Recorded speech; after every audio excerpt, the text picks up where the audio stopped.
Recommended approval of one. You're right, I should have had that crossed off. Because they recommend, the board recommends, doesn't decide. Am I correct?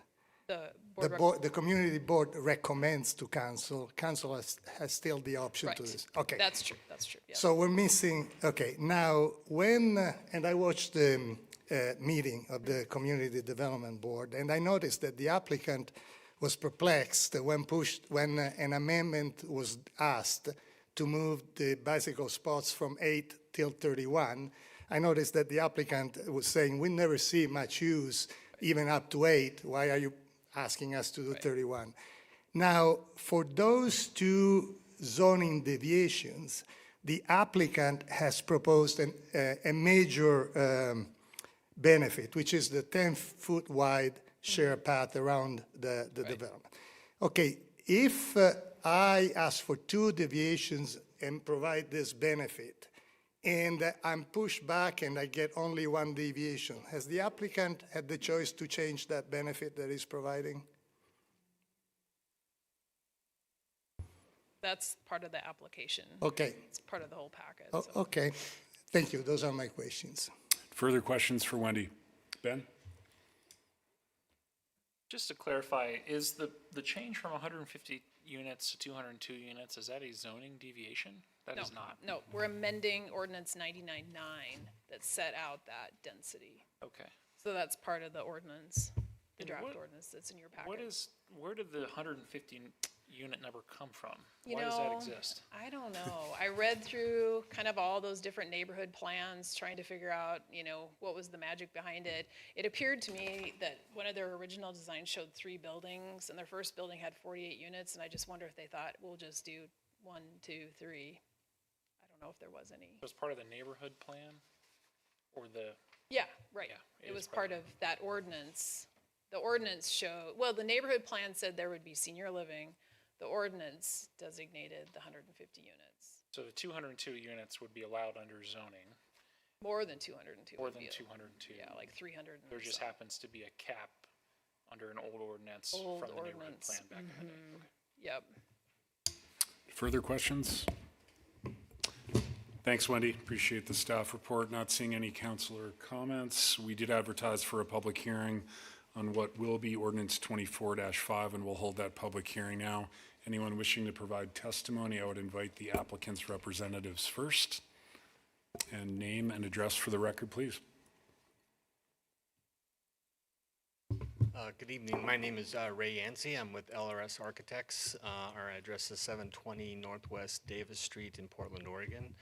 And I'm here to represent the applicant, and we also have our technical team here. So if there's any questions for us as you're deliberating, we're certainly here to answer any of those questions.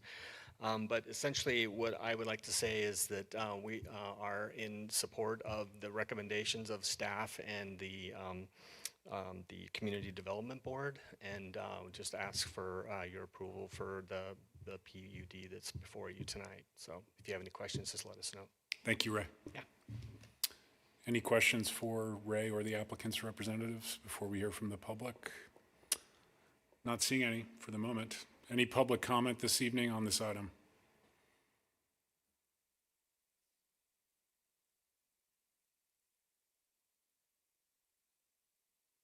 Michelle, I sent over some gorgeous slides. If we could just get a vicinity view. I'm Rachel Schmidt, 675 Woodside Lane here in Whitefish. I'm here on behalf of the Safe Trails Whitefish crew. We are thankful for and supportive of the proposed expansion of the springs at Whitefish. Our community is fortunate to have these services for our elders. During our recent visioning of 2024 community participation exercise that is documented on our city website, it states that the top reason that people live here is because of outdoor recreation. The most important elements in our community are its small town feel and open space. We value walkability and recreation. Whitefish is unique because of our proximity to nature, outdoors, and recreation. And we as residents feel that bike and pedestrian infrastructure is largely missing from our community. These sentiments do not change with age. Our elderly population holds these values as well and deserves to have direct access to these community elements. As the area of our town that the Springs is located in continues to grow and expand as a hub for our elderly population, in addition to youth activities and education, Safe Trails Whitefish applauds the conditions of approval in Exhibit B, which included the 10-foot shared use path along the River Lakes Parkway, updated signage for the bicycle and pedestrian users, and an ADA ramp, hopefully accompanied by a crosswalk, to connect the property to the Logan Health Trail System and community garden. However, I did not see, but may have just missed it while reading the conditions, were ADA ramps, hopefully accompanied by crosswalks, that will be needed to the south at intersections and entry points as well, because I'd imagine our Springs residents are going to love going to the new North Valley Music School to hear recitals. Also, there may be a missed opportunity here for residents, although listening to commentary, maybe we've missed something in the plans. While there has been commitment to open space and park space, I do think that there could have been more thoughtful on-property green space amenities for Spring residents, specifically designed to aging populations, detailed in this plan so we would know what the final project looked like. This is also an objective that we should apply to all of our developments in the future. Finally, with the addition of 124 new independent living residents at the Springs facility, plus the new North Valley Music School in this neighborhood, Safe Trails Whitefish would love to see commitment from the City and Parks Board as a condition of approval to elevate the priority of developing and funding the River Lake City Park and accompanying path system, as well as working with the Springs to provide their residents direct access and connection off of the east side of their property to access what will most likely be an amazing city park. Thank you to all the city staff, city council for all of your work on behalf of our residents. Safe Trails Whitefish. Thanks, Rachel. Who's next? Bruce.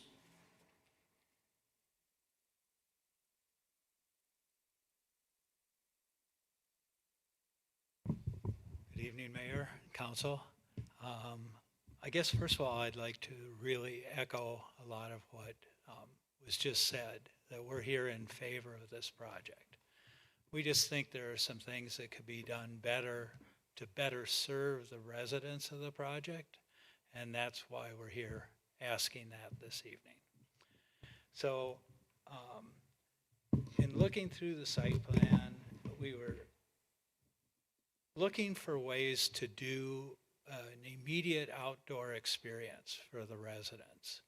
So when they leave their units, can they get outside, and is there a place for them to walk? And when we were looking through the plan, we were looking for comfortable access.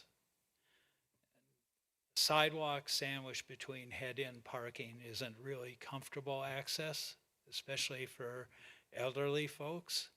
So we're asking if the consultants can take a second look at some of the pedestrian circulation on the site.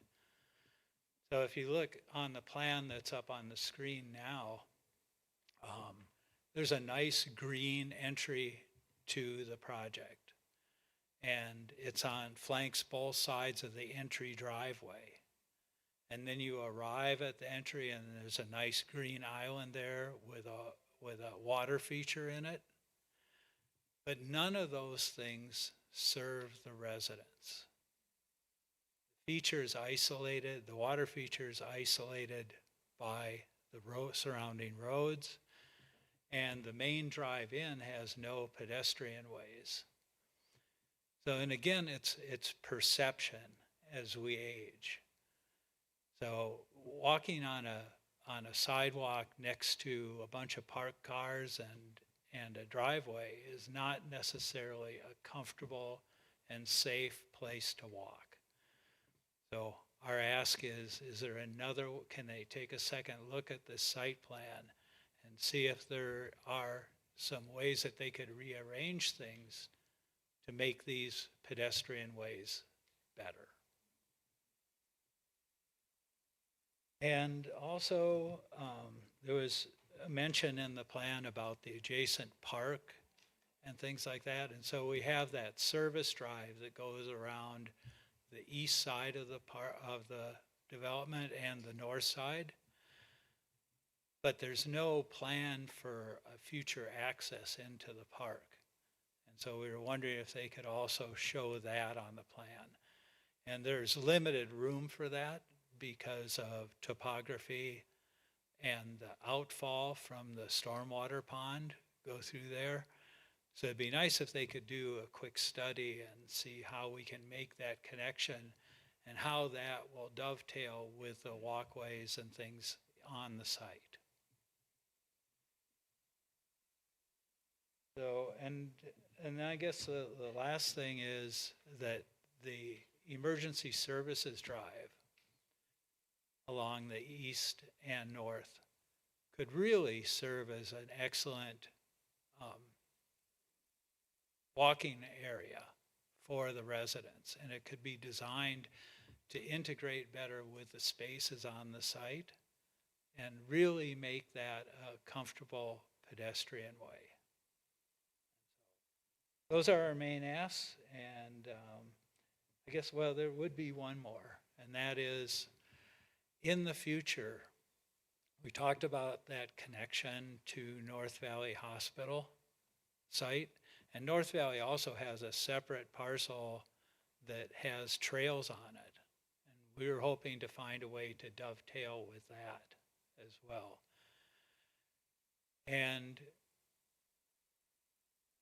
we were also wondering about, you know, if on the main connections, like if there's a main connection to the music school and the kids' sports, and the main connection to the hospital site, do we want to look at something more than just a painted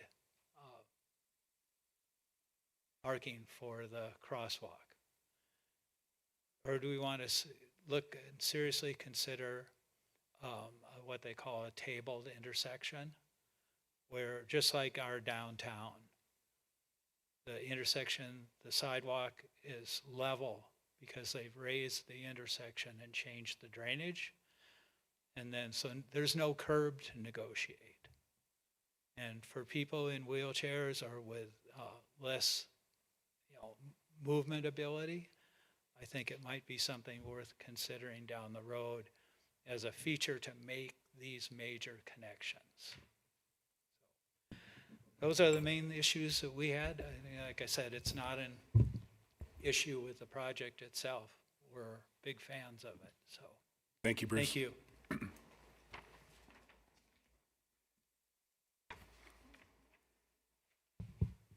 Good evening.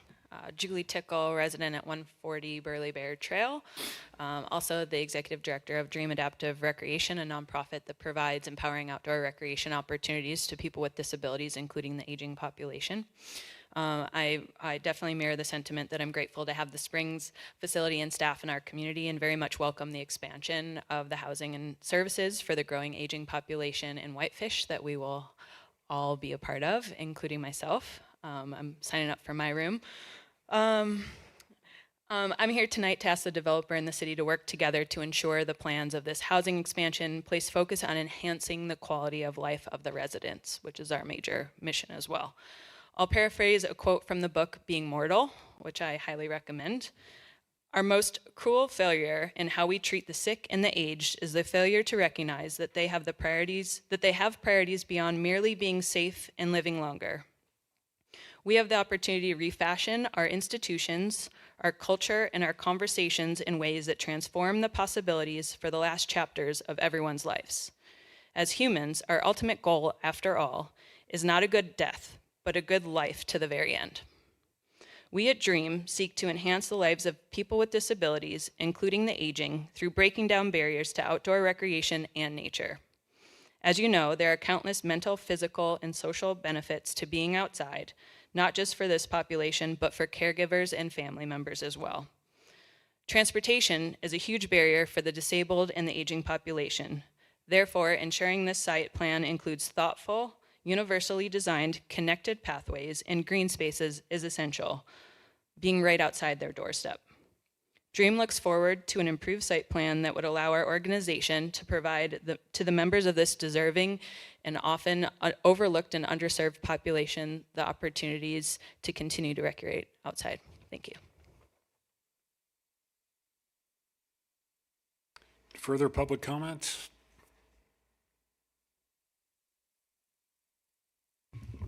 Hi, Diane Conradi, P.O. Box 4585 in Whitefish. I just echo everything everyone has said so far, and also my emphasis is improving the residents' experience out there. And I'm just going to tell you a story. This is not my mom. This is Pam Gerway's mom, who does live out there. But I mean, heck, a lot of us have folks that live out there. So, you know, my mom is a lifelong runner, lifelong nature experience. And you know what? It's confusing for her to be in a parking lot. It's confusing to her to be in a sidewalk with cars abutting the walkway. The current situation out there is difficult because the sidewalks are bumpy. They're marked, but they're bumpy. It's really hard to get around the building, even just around the building, without going in the road. You can't really get to the hospital trails without going on the road or having someone drive you. So I do want to say that this proposal, as it is, will be a distinct improvement. I mean, getting that trail connected from the river trail around the property will be really critical for kids and people with walkers and wheelchairs.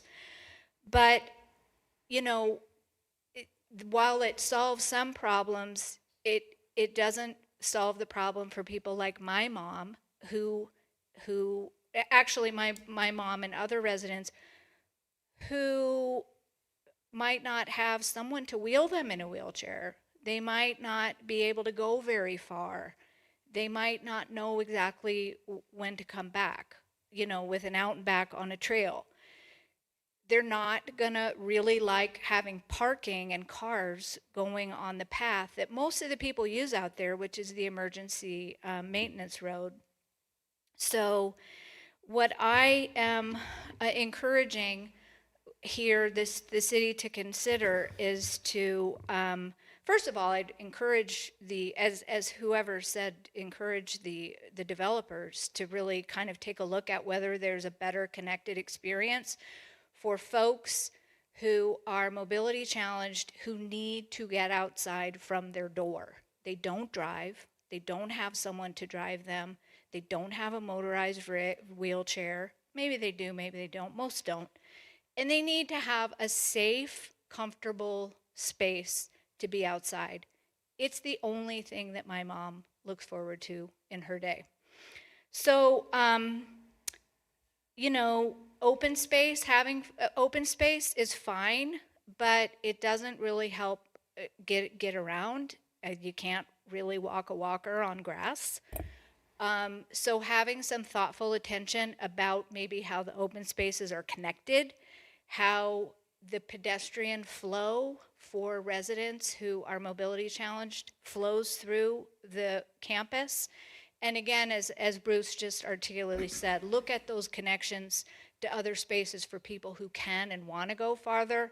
And the fact that it abuts a city park is right there, hospital's right there. And so I would encourage either the developer to voluntarily look at the plan or the city to add a condition that would require them to come up with a better pedestrian circulation that involves a quality experience other than just walking on sidewalks along cars. I'd ask the city to prioritize the development of that linear Riverside at Whitefish Park, maybe through the planning board, and again, prioritize the remainder of connecting the system both within the PUD to the hospital and to the remainder of the linear park. Thank you. Thanks, Diane. Riley. Good evening, Riley Columbus, 327 O'Brien Avenue here in Whitefish.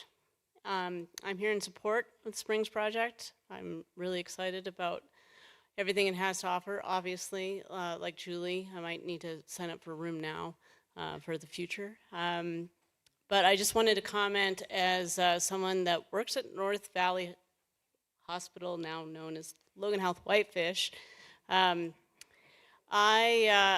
like to ride my bike to work, and instead of going the way I drive, which is Baker Avenue, I really enjoy using our pathways.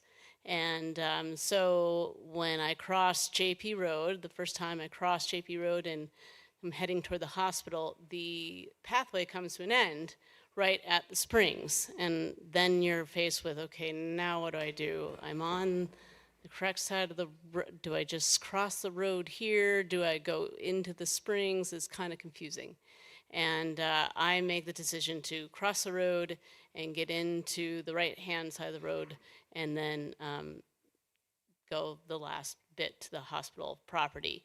It's an awkward spot to cross there because it's kind of on an angle and it's up a hill and there's trees and people are going fast. And so, but you know, it's the only choice that I have right now. So I'm very excited about the 10-foot sidewalks and creating that connection so I can continue from the bike path along across JP Road and up along the parkway there.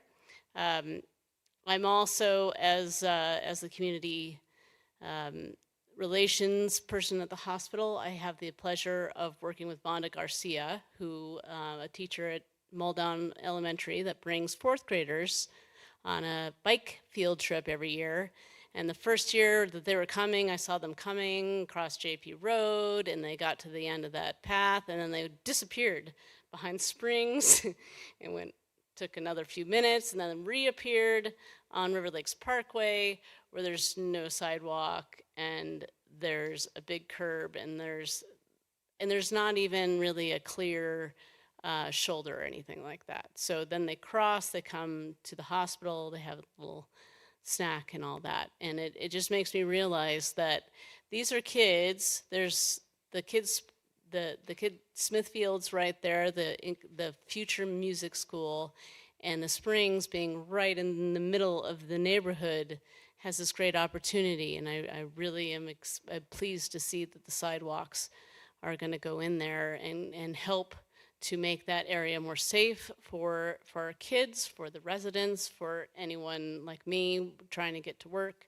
And really, because it's in the middle of all this new lively development with the music school and with our kids and the playgrounds and pickleball courts and all the things that we have, I think this is a really great opportunity, and I'm looking forward to it.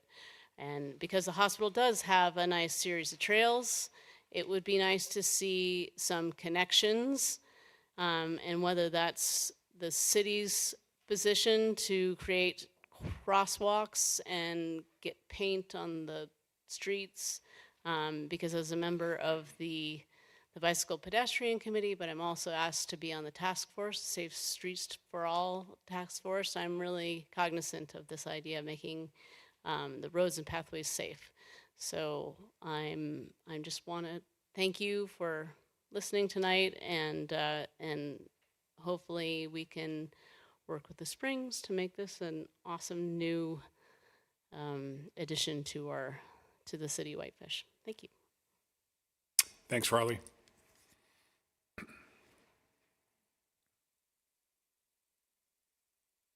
Hello, I'm Becky Smith Powell, and I'm here to represent my sister. She moved into the Springs in January. She was walking and talking at that time, and life has thrown curveball for her. I spend a lot of time visiting her. I live about a mile from there. I can walk down or bike down.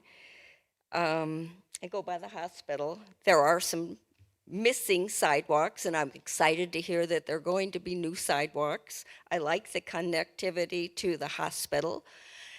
But what I think is kind of missing in this plan, when I take my sister out, we can go on the front side along the concrete walkways and get to the back side where the pretty lake is. And that's where she seems to be the most relaxed. Like I said, she was walking and talking in January. She is now in a wheelchair and not talking. But she lights up when we're on the other side of the building. And that's where the birds are and the water and all the wonderful features that the Springs at one time totally understood, because their beautiful dining room for the more able-bodied people overlooks that beautiful spot. What they want to do now is put parking spots, 15 parking spots back there. And that's the area where I push my sister up and down, because the prevailing winds from the west don't hit us so hard throughout January, February, March, when it is more windy. And so we can have a quiet time along that stretch, and it's absolutely lovely. And I do think there are ways to design a proposal that will help not just people like my sister, more able-bodied, the whole community there in the Springs, and even our community here in Whitefish. We have some lovely features, and when we don't take time to plan around them, we've lost an opportunity. And so I guess I would just like everybody to step back and say, is there a way for, like Diane's mother, to get around the whole building? Or for my sister to be in the non-windy side, enjoying more of a nature environment. And then I also think you need the wide sidewalk along the road. And that's important for the kids and everybody else. But I wish they would think about it and not think about, well, we can stick some more parking back here, and we'll just, you're taking one of the best features and turning it into a parking lot. And so I guess that's my input for you, the designers, and also for our community. Some of our best fish trails are along the Whitefish River. And we're taking away that lovely lake feature by just making it the back side of the building without any connecting sidewalks. The sidewalks do connect to the building, but they don't connect to one another. So thank you for your time tonight. Thanks, Becky.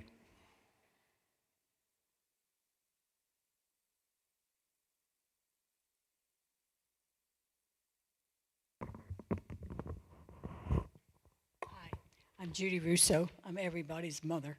I live at the I live at the Springs, and I'm here to represent the walkers of the Springs. I'm not fortunate enough to do that anymore. But they begged me to please, please ask you people to do something about the sidewalks. So I really don't have any more to say other than everybody's done such a good job. And I'm here to say I live there and I know what they go through. So please do something about it, okay? Thank you. Thank you, Judy. Further public testimony this evening? Casey.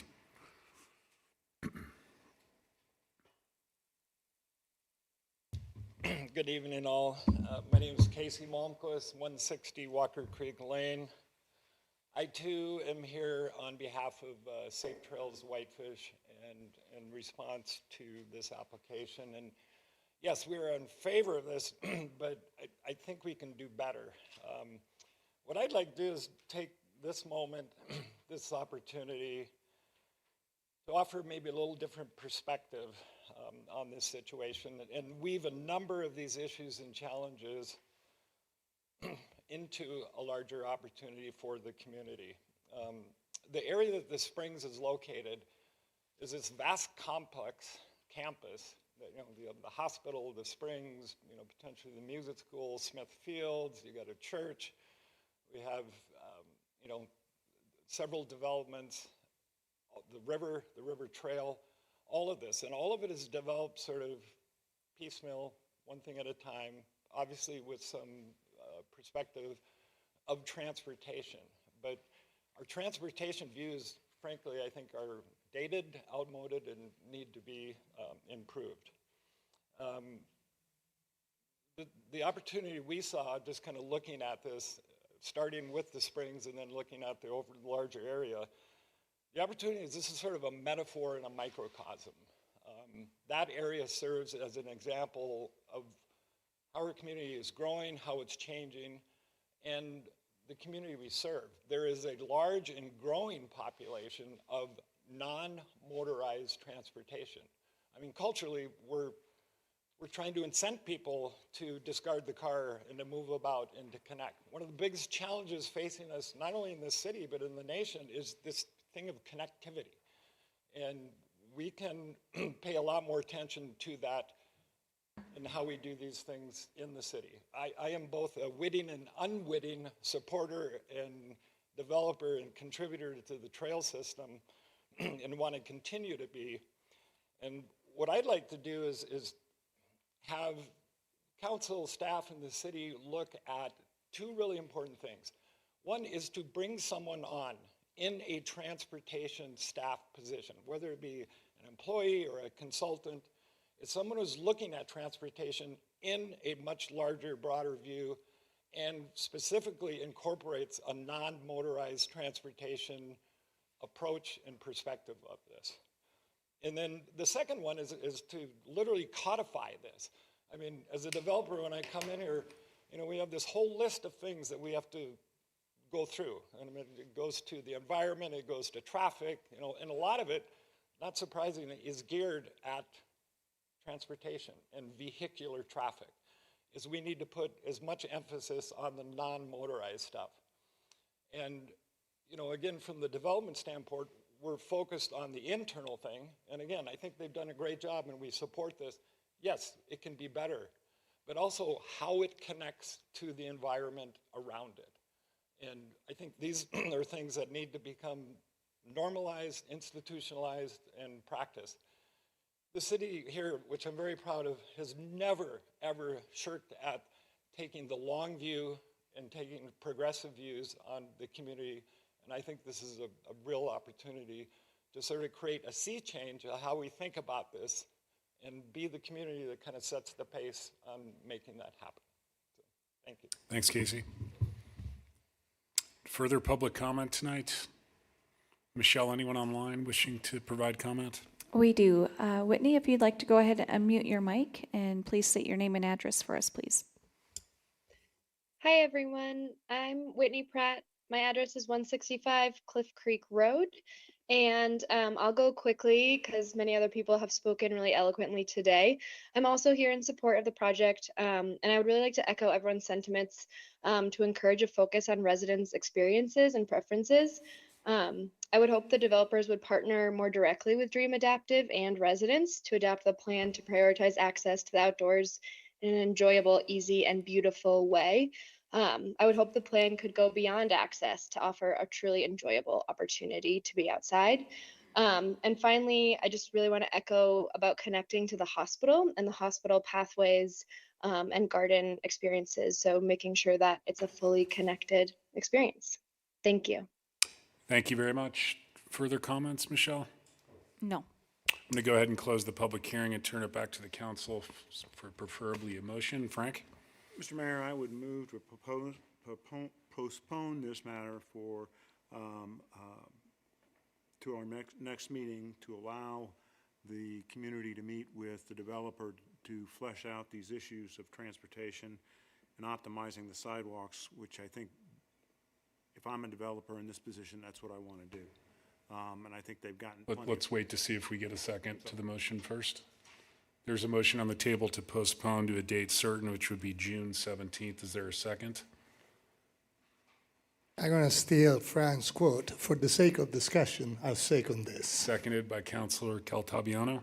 Frank, now you can speak to your motion. I believe that all the issues that have been raised here, actually in support of this project, are worth looking at. They are all what I'll call site planning issues. I think the community and we are interested in seeing this go through, but I think it needs to be optimized given its place in our community and what it serves, what we want it to serve, and how we want it to serve the community. I'm not, quite frankly, interested in trying to nitpick and redraw their site plan for them at this particular point, and I would hope that they would be able to meet in the next 2 weeks with their with the community to go over their concerns and see if they can be addressed. I kind of agree that given this community, I don't know that we need 200 and whatever it is parking places out there, and just to pave more stuff over, to pave it over. I haven't, but you know, there aren't going to be a lot of cars for a lot of these people. And it's not like we're having 2 cars per unit, like we would have in many of our apartment. And I think that that's just something we ought to consider as part of this. But that's my motion. That's my rationale. Giuseppe? Can I speak to the motion? Yes, please. First of all, I'd like to comment that there was a meeting of the Community Development Board, and on the record is only one public comment. So I'm a little bit surprised that now we had 11 or 9 public comments, and I would invite the public that if the Community Development Board is to serve a purpose, that's a public hearing, and it would be consistent, even if it's a double effort, to go and comment there so that we have the material ahead of time in terms of public comment. Second comment is, listening to that meeting, the applicant has explained the reason for the number of parking slots, which is not only for the residents, but for the shifts and the employees that work there. So I still feel awkward about negotiating with a developer a certain number of parking spots to be reduced and a number of bicycle spots to be increased. And I agree with you. I'm not in the mission of nitpicking with the developer on what they need to do. I am open to supporting this motion, given that it's just, you said 2 weeks' time, given that it's just 2 weeks' time, even if I do not know if that's even feasible for the other parties, but I have no problem waiting for 2 weeks. Thank you, Giuseppe. Steve? I do have a little heartburn because this does feel kind of like an 11th hour change, and it's not insignificant, I don't think. But I would like to ask the developer if a 2-week time frame is enough to meet with the people you've heard from tonight. And I don't know what it takes to redesign a site plan like that. Actually, I think it would be difficult for us to set a time, meet with them, make changes, and then come back to this group and have time to kind of represent or show the changes that based on their feedback in that time frame. What I would suggest, if the council would consider this, is that we are willing to meet with the residents in the community and talk through these issues, and then incorporate the aspects that make sense for the development. And then we still have to go through the ARB process and their comments, because if we go through all of this, then the ARB might have a whole nother items that they're concerned about, and then we have to kind of go through this all over again. So it seems like the ARB process would be a better avenue for us to go through, and that the PUD approval based on just the ask for the additional units and the other aspects that we've asked for, which aren't really in dispute, haven't been discussed tonight anyhow. And so if we can kind of move forward based on that with the PUD approval, with our communication and working with the residents in the community on these issues that have been brought up tonight, that's what we would ask. That's something that would be. So if I understand you would like us to kind of approve the idea of the number of units and the PUD essentially with us working with the residents and but with potentially a different site plan as a final. Yeah, working through that and hearing what their concerns are and working through that, so then we can present that to the ARB and then work through it in that process, which seems like that's the avenue or the process that would be best suited for that to work within the system. I think we need to check with our city attorney at this point if that's a possibility. I mean, we're not approving a site plan necessarily. You're not, but generally the conditions of the PUD say that it will be developed in substantial compliance with the site plan. You guys might want to amend that if you're willing to go that route. I mean, I think it'll still be in substantial compliance with the site plan, but maybe you could use language substantial compliance with whatever's approved by the Architecture Review Board in conjunction with community members. So that's what I would caution you on. That condition will have to somehow be amended. Okay. At this point, I don't think not necessarily sure that we can get a new plan in 2 weeks put together. But I do think we can maybe amend the language of the PUD to be in compliance in terms of number of new units and number of, and the change in having an extra building with independent living, if we're comfortable with approving that part of it so that they can continue to move forward knowing that we're okay with the idea of the new units, but not necessarily, but the site plan where paths and parking lots and things are going to be that's going to be worked out and could change quite, and it seems like it might have to change substantially. I don't know. I don't know exactly how it has to change to meet the concerns of the community. Ben. As a general matter, I support this project. I think it's a good project. I'm looking forward to seeing it go forward. I think there was some very thoughtful feedback brought up here tonight, and I know the developers' interests and the community's interests are probably aligned in creating a good space for the residents here and for the community as a whole.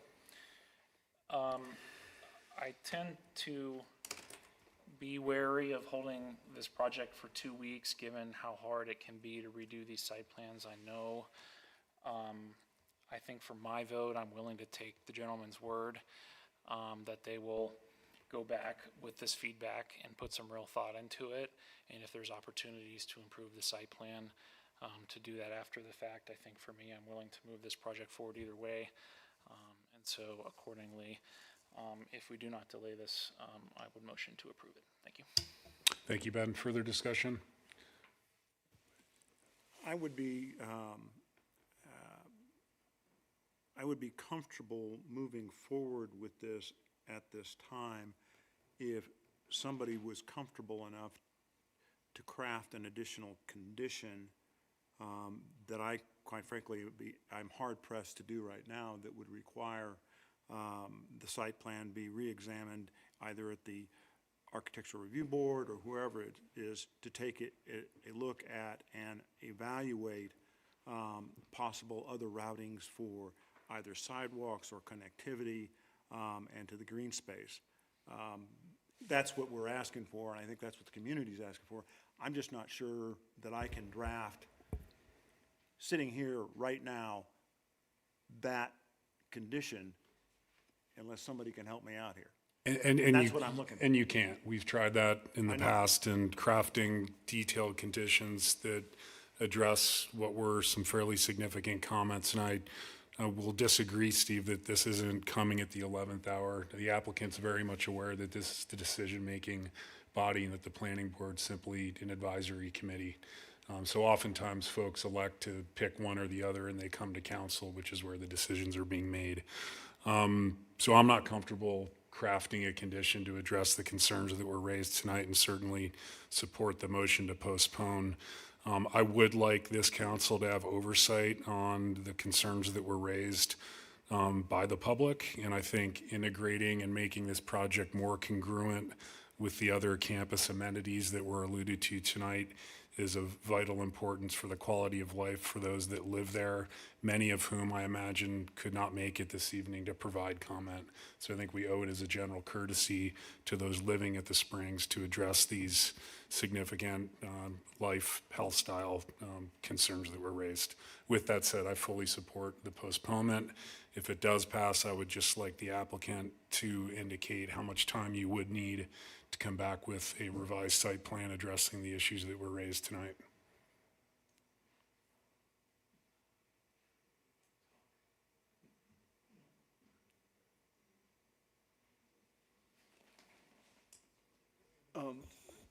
One second. I would say it's at least 4 to 6 weeks for us to go through that process. The other aspect too is that pushing that out just, delays us in trying to get this project moving forward in the next, next year in the construction, and so we're gonna start pushing that out, and so that may delay it even further. So that's the concern we have of trying to keep pushing things out and trying to use this time frame between this hearing and the ARB submission to go through that process so that we don't keep pushing that out. But that's our concern. Would July 1st be a reasonable, that's 4 weeks from now? Well, let me just ask. Steve, a I'm quick asking a question. Well, I might be able to solve the problem. If the 2 weeks is just to draft a condition that allows us to continue to move, that allows them to continue to move forward, if we draft that in the next 2 weeks, we could still vote on moving it forward in 2 weeks without them having to redo the whole entire site plan. So we would have 2 weeks to draft a condition. That is an option. I would certainly rather see it in front of us for a final review personally than just a condition, but that's certainly the council's decision tonight. Frank, would you like to amend your motion to include a July 1st resubmittal, postponement? Yeah, I would. As a matter of fact, that would work just fine for me in terms of what I think what could happen. And I am sensitive to wanting to get you to be able to move forward. I really am. And that's one of the concerns I've got. But given these issues, I kind of agree with the mayor that I would like to see something a little more concrete in terms of addressing these issues or having a meeting before I approve this. And/or get a decent condition drafted is would be the other alternative. I mean, I just bring up again the ARB process that we have to go through, which is basically another review of the site plan. So we have to kind of go through it a second time, and they may not agree with what we've just revised to get approval from this body. So it's just, it's like it seems like if we could try to mesh those together would be, yeah. Let's go ahead and call the question, if you don't mind. No, I don't mind. All those in favor, please raise your hand. Those opposed, this is for Frank's motion to postpone to July 1st. All those in favor, please raise your hand. Those opposed, like sign, and the motion does fail on a 3-1 vote with Councilor Calciabiano, Quinnell, and Davis voting in opposition. I would entertain a second motion. Giuseppe. Yes, Mr. Mayor, I'd like to move to approve WPUD 24-05. The findings of fact in the staff report and the amendment in Ordinance 99-9, Section 3, to increase density to 202 units, 14 conditions of approval, and the building height zoning deviation, as recommended by the staff and the Whitefish Community Development Board on May 16, 2024. Thanks, Giuseppe. Is there a second to the motion? Second. Seconded by Councilor Davis. Giuseppe, would you like to speak to your motion? I would. I think this process puts the developer in front of 3 different boards within the span of 4 months, more or less. I wish there was a legal enforceable way where we could fulfill the reasonable wish of the community, as well as the needs and the requirement of a business that develops for our elders. I just say I want to trust that in the interest of both the development itself and the community, the parties will find a way, even if not legally enforceable at this point, to work hand in hand, because it looks like we're all going to be neighbors in those rooms. So I'm going to beat you at football, and you can play me on pool, but I really wish that it will find a good outcome for the community, and that's what truly Whitefish is. Thank you, Giuseppe. Frank? Mr. Mayor, I'd like to offer a friendly amendment, then as ill-drafted as it might be, that would include a condition, whatever number it would be. 15. 15, that the Architectural Review Board review this site plan with the comments of the public this evening in considering what additional recommendations or changes that they might make to allow this to more comply with the community's desires for that space. Thank you, Frank. Is there a second to the friendly amendment? Angie's got some comments here. Let's see if there's a second first. I'll second it. Seconded by Counselor Quinnell. Angie?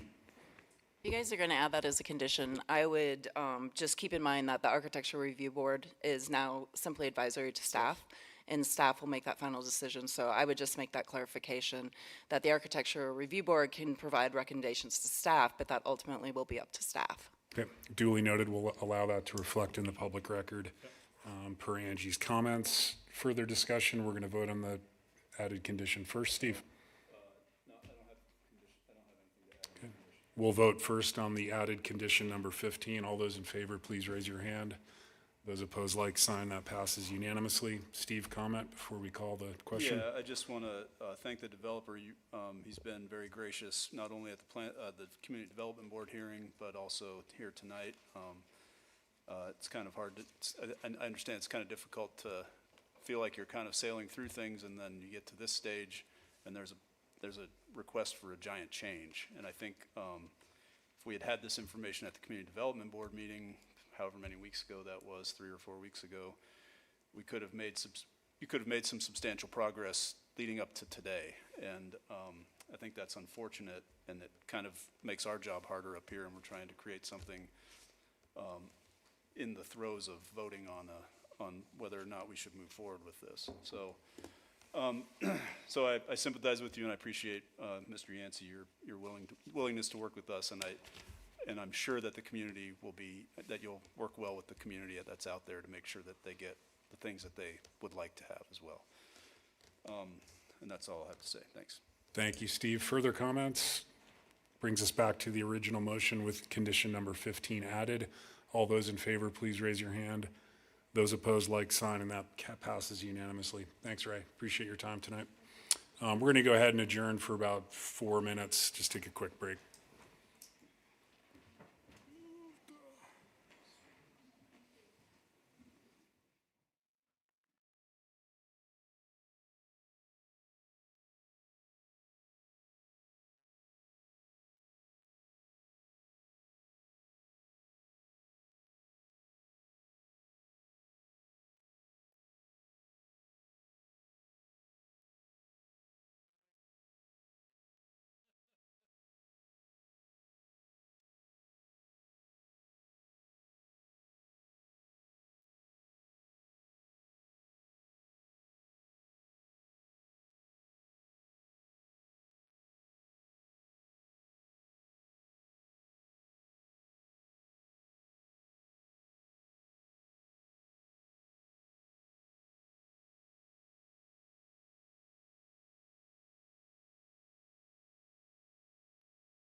Folks, we're going to go ahead and get started. If you don't mind taking your seats, please. Thank you.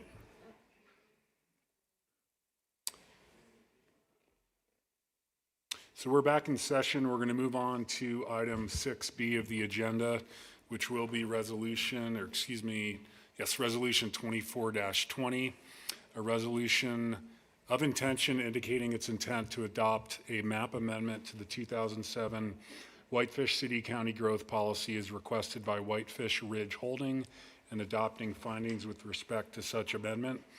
Just so the public's aware and the council, we're also going to take one public hearing for ordinance 24-6 as well as the preliminary plat approval for this project. So again, one public hearing, one presentation from staff, but I will require 3 separate motions for each of the agenda item.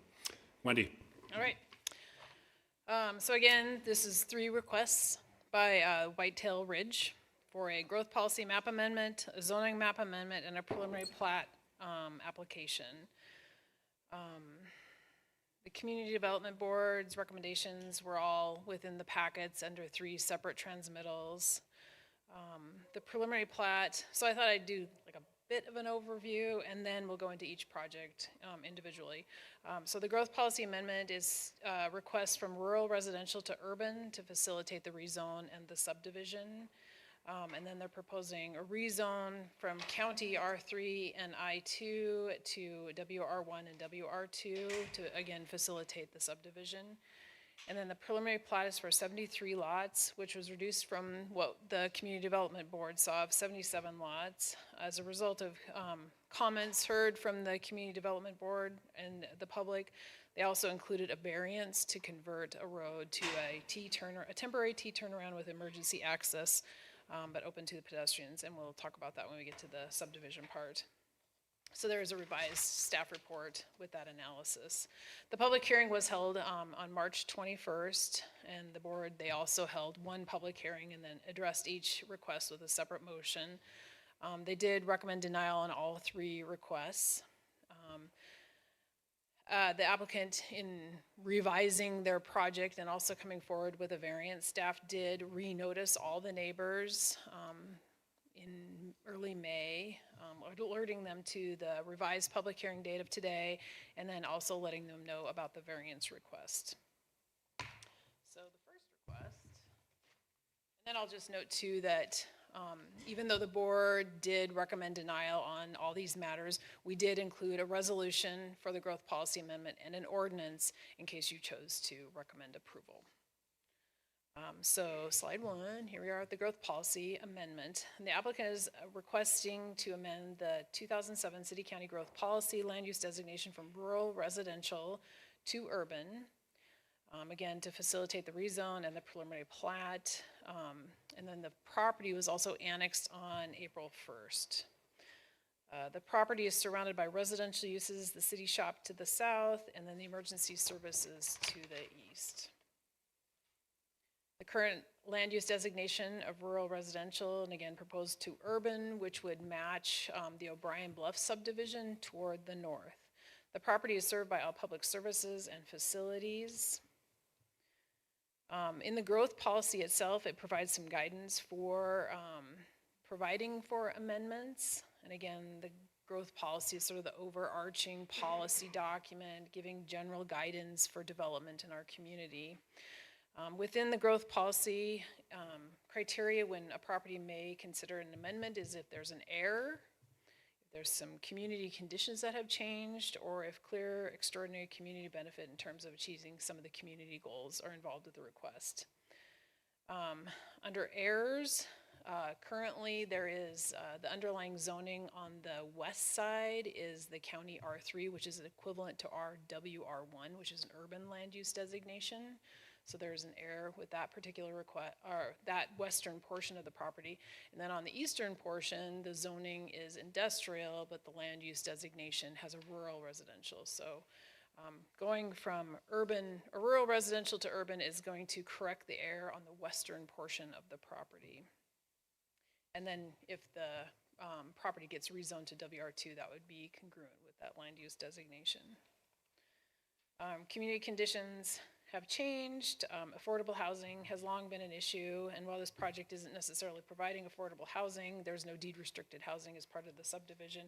It is adding to the overall supply of housing, which may have an effect of reducing some housing costs, although only deed restricted housing truly keeps housing affordable in perpetuity.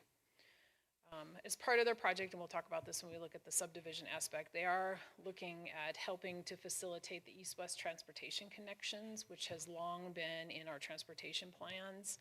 You know, there's only a few ways to get into town if you go all the way up to Second or all the way down to Blanchard Lake Road. So providing new east-west connections to Caro would help facilitate some of those goals.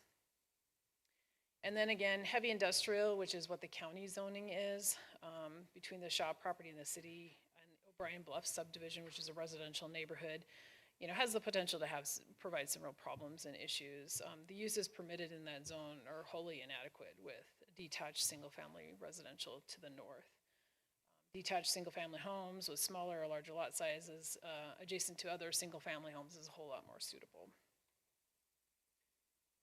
Other items to consider about promoting the goals and objectives of the growth policy, how the proposed change is compatible with the existing neighborhood, and the appropriateness of the proposed amendment.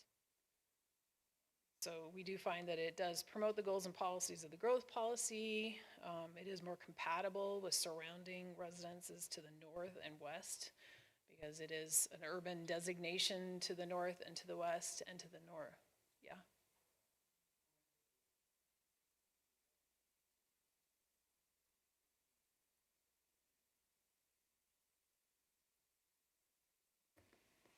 It was 20 acres. It's now 2.5, as I understand it. The zoning to the west and to the north is the R3. The county did Along Caro Avenue? Yeah, the county did a zoning in that neighborhood. What year was that? 2018? About down to Lund Lane. And further to the south of, I think Lund Lane is kind of the divider, has maybe a little bit larger lots, but it is an urban zoning out there right now. Okay, thank you. Again, this is sort of the urbanizing edge of our city limits. It has access to services, public services and facilities, and is a logical expansion, more logical than rural designations where there's water and sewer available.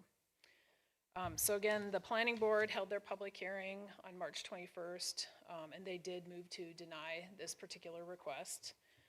There is some revised findings of fact that are in the packet for your consideration.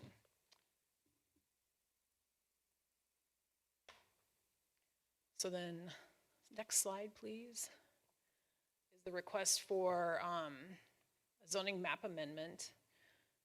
And they are proposing, so currently it is zoned R3, Flathead County R3 on the western portion, which is equivalent to our WR1. And then it has an I2 on the eastern portion, which is their heavy industrial, and they're proposing a WR2, which is the same as the O'Brien Bluff subdivision to the north. So both R1 and R2 are consistent with the urban land use designation.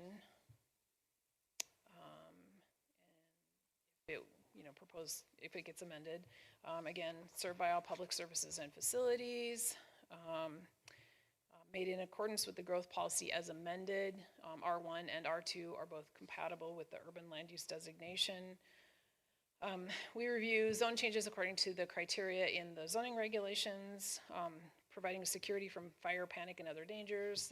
The city police department and fire department will meet all requirements for emergency services with the project. Public services and utilities are available and would be extended with any project. Let's see, this is within our extension of services plan, so it's intended that water and sewer, are going to be serving this particular site. The zoning designations include setbacks, maximum building height, and lot coverage, and they would all the construction would have to conform with the building code. The effects of motorized and non-motorized is reviewed at the time of the subdivision, which we'll talk about here in a second. It is compatible, the WR1 and R2, with an urban land use designation. And then the character of the district is a combination of single-family residential and large acre and urban-sized lots, along with public uses and office buildings. So the R1 and the R2 is complementary to the residential area to the north and is a transition to the rural type uses to the west. The property is currently undeveloped, but WR1 and R2 permit residential uses, which would conserve the value of buildings. It's the most appropriate use of the land, and would change the property would change from undeveloped to an area with urban-sized lots, which would be compatible with the neighbors. So staff recommended approval. The Community Development Board did not. So they voted to deny the request, and there are some updated findings, mostly because it doesn't comply with the growth policy.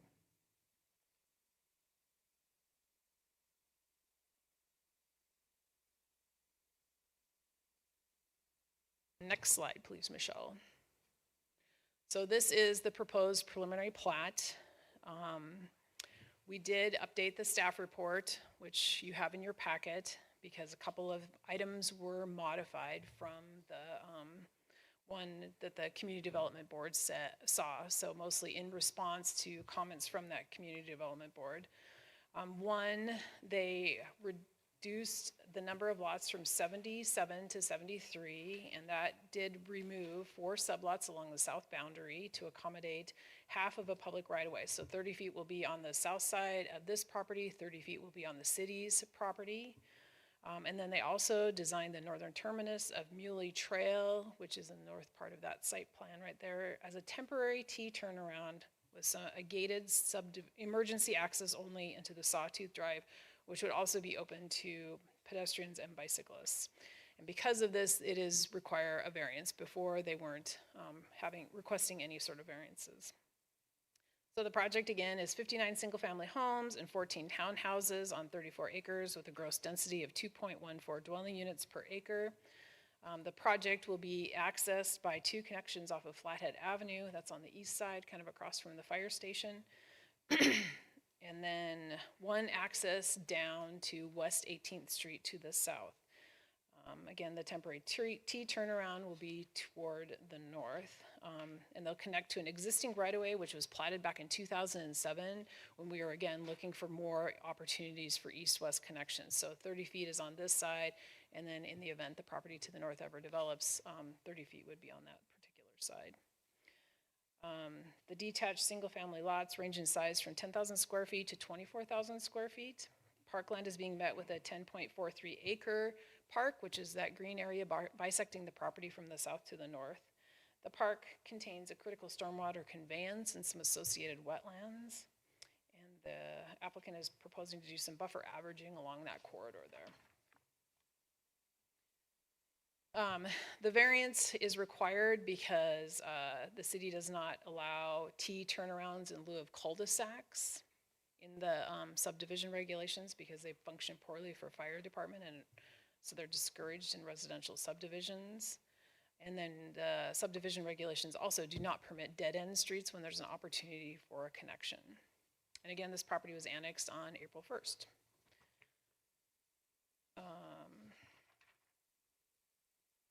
So we did notice adjacent landowners with the original public hearing, and we did a combined joint public notice and notice advisory agencies. All the public comments are included in your packets. We also re-noticed the neighbors again on May 10th, letting them know of this new public hearing date as well as the variance requests, and we did receive a few more comments, and those as well are included in your packet. Subdivisions are reviewed according to the criteria in the subdivision regulations. For the fire department, the fire marshal has reviewed the project for conformance with the adopted fire code. They'll have to install fire hydrants, of course, and then the loop new public roads will be 60-foot rights away and connected out to West 18th Street along the southern property, and then the T turnaround will be constructed to meet all the fire department standards, including a gate into the Sawtooth that must be maintained year-round. The property is within the city's fire district. It is wooded property, but many of the trees and vegetation will be cleared for the development of all the infrastructure. We are recommending a condition to provide a tree preservation plan along with the final plat to identify which trees can be saved during construction. According to our WUI standards, open spaces must be properly mitigated for wildland fire protection and maintained yearly, and the plan would need to be submitted to the fire marshal for his review. All the lots will have access onto the new public rights-of-way. They did do a TIS, a traffic impact study at full build-out. The subdivision would generate about 686 daily vehicular trips, 50 AM peak, 65 PM peak. 45% of the trips will travel north on Baker Avenue, and 35% will travel south on Baker Avenue. The TIS notes that the intersection at Baker and 13th has long been identified as an intersection with level of service problems, that four-way stop there right by the wave. Along with traffic growth and this project, the intersection will have an LOS of F in the PM peak and E in the AM peak. At full build out, this project would account for 2 to 3% of the total traffic volumes. The TIS encourages the developer to work with the city to ensure planning for some improvements on Baker Avenue to maintain traffic flow. There's no map crucial wildlife habitat or daily or seasonal migration corridors in the site. However, it's very likely that deer, bear, and other animals are traveling through the property. The preservation of mature trees and large open spaces will help maintain some of these patterns with this open space in the stormwater conveyance area. At the community development boards, neighbor mentioned that there might be an eagle's nest on the property. We did contact Fish, Wildlife, and Parks, and we didn't hear back from them. So I don't know if that, so we didn't receive any sort of response from them, but we did try. The stormwater conveyance likely drains during the spring and significant rain events. It's not a perennial stream, but it is mapped as part of our stormwater conveyances. The water quality regulations limit development that would interfere with the stormwater flow and require a 15-foot setback. Access, you can do access across these things provided the capacity is not reduced. And there's a couple of points along there where the road will cross the stormwater conveyance, and so they'll have to work with that. The applicant has identified a wetland in the vicinity of the stormwater conveyance for about 1.34 acres of that 10-acre parkland. The hydrology is influenced by the intermittent stream, groundwater, and seasonal precipitation. The report notes this drainage likely connects to the Whitefish River, which is what our maps show, so that confirms our maps. So wetlands have a 100-foot buffer plus a 20-foot setback. They are taking advantage of some buffer averaging. You can kind of see the red hatch areas where they're kind of scooching in and scooching out. So the overall area will still maintain that 100-foot buffer. So we will ask for a condition of approval to review the final buffer averaging. And then the wetland area is proposed within the open space area that exceeds the requirements for parkland dedication, which we'll talk about in a second. The stormwater is being directed towards storm ponds that are located kind of in the outside areas of these buffer, one to the north end and one towards the south end, and then that stormwater conveyance will also convey stormwater. Could you go to slide 4? So the applicant, this was complex during the community development board. So I had Alan make a nice graphic, hopefully to better explain what's going on out there. So the subject property is in the center. West 18th Street is an existing road, and it goes from US Highway 93 all the way up to Flathead Avenue. And they're proposing to make improvements to West 18th in the yellow area.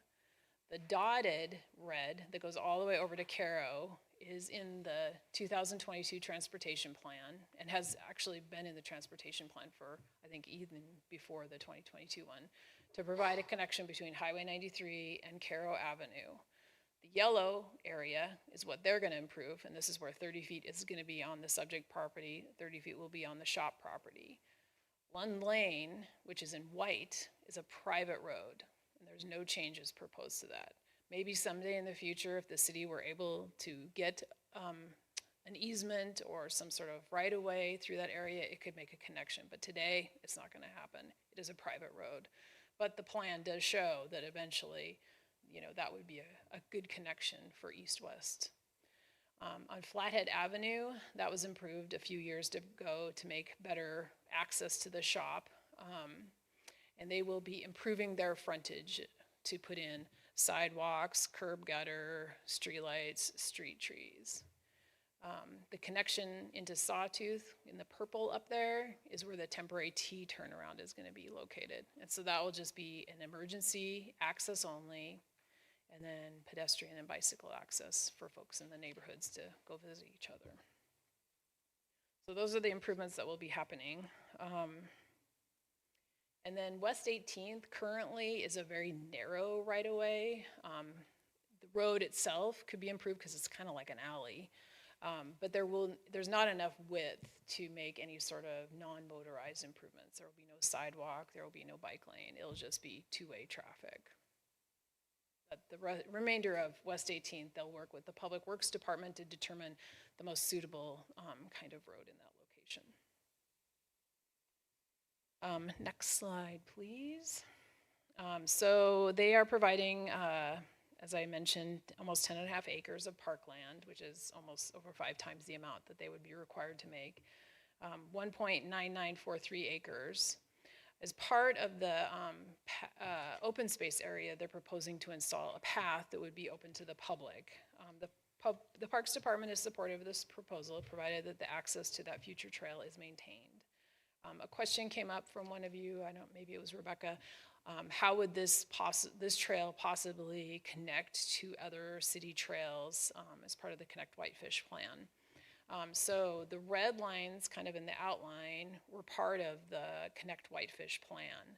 So this kind of center portion area hasn't been analyzed or really, contemplated for possible trails.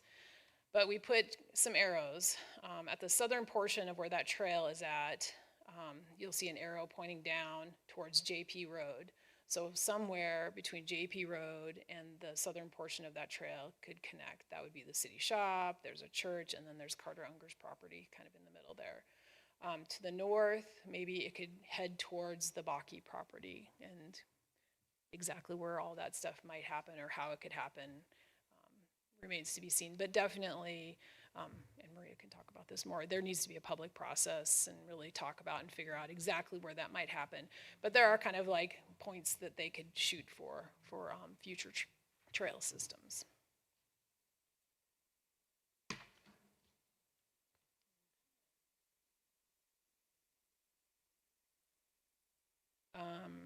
So on page 461 of your packet shows a graphic of what the T turnaround will look like. I should have put one in here, but I didn't. But it is on page 461 of your packet. The applicant put together a little exhibit showing what that T turnaround might look like. So variances have to come before the council. You have to approve them separately. And again, they have to have a variance because dead-end streets are not permitted unless there's no way to make any sort of connection. And we don't permit public streets to terminate in a T turnaround. They're just not suitable for the fire department. So the criteria, you need to find that either the criteria are met or not found to be applicable. So the first criteria is granting the variance will not be detrimental to the public health, safety, or general welfare. So the applicant is designing the temporary T turnaround access to meet the fire department standards. So there'll be a suitable area. So it needs to meet all the dimensional and turning radius and width requirements. It needs to be open year round, which means there can be no parking, no storage, and the snow needs to be removed from it year round, the full dimension and through the whatever gate occurs over there on the Sawtooth end. Due to the physical surrounding, shape, or topography or conditions of the property, strict compliance with the regulation will impose an undue hardship. So the applicant only has access to half of a right-of-way, and so this is the undue hardship. But that's based on how the right-of-way was platted in the O'Brien Bluff subdivision back in 2007. Again, half of it is on this property, half of it would be on the property to the north. So they don't have adequate space to provide a complete right-of-way. So at the time the property to the north develops, a full right-of-way would be available, and the temporary T turnaround gate and emergency access can be removed and replaced with a full 60-foot right-of-way. The applicant is not claiming a personal hardship. The variance will not cause substantial increase in public costs because the applicant is proposing the homeowners association will maintain that T turnaround until such time as it becomes a public right-of-way, and the variance request will not place the subdivision in nonconformance. So staff does find that they are meeting all the criteria for a variance. So staff did recommend approval and includes recommending approval for the variance, subject to 20 conditions of approval. A couple of the conditions we're recommending is a tree preservation plan, that only trees in the infrastructure area, can be removed, not on the individual lots. That the street improvements would be made as determined by the Public Works Director, including Flathead Avenue, West 18th Street. The temporary T turnaround would meet the fire department requirements, and that it would be signed as a future street connection, and the design of the gate would need to be approved by the Public Works and the fire departments. So it could be a gate, could be bollards, could be something that would be suitable to still allow pedestrian and bicycle connections through there. We ask that they dedicate 30 feet of right-of-way and submit a final wetland buffer report, and that the trail would be designed according to the Public Works and Parks Department standards, make a complete connection to the north and south, and would be open to the public. So the Community Development Board did hold a public hearing on March 21st, and they unanimously moved to deny the project, mostly because it was not for the subdivision. It was 4-2 on the growth policy, 4-2 on the zone change, and then it was unanimous at the preliminary plat. And I think a lot of it was because it didn't comply with the zoning or the growth policy at that point. That's a long-winded. Any questions? Thanks very much, Wendy. We'll start with Steve and then Giuseppe. Just to clarify, are they going to have to pave the portion that goes over to Sawtooth of this, like to the east side of that T turnaround? Do they have to pave that, or is that? Well, I think they're going to need to work with Public Works and Fire. What they're showing is 12 foot in width, and it might end up having to be a little bit wider than that to meet the fire department standards, but it's not going to be the full 30 feet. Okay. The other question I have is more of a procedural question.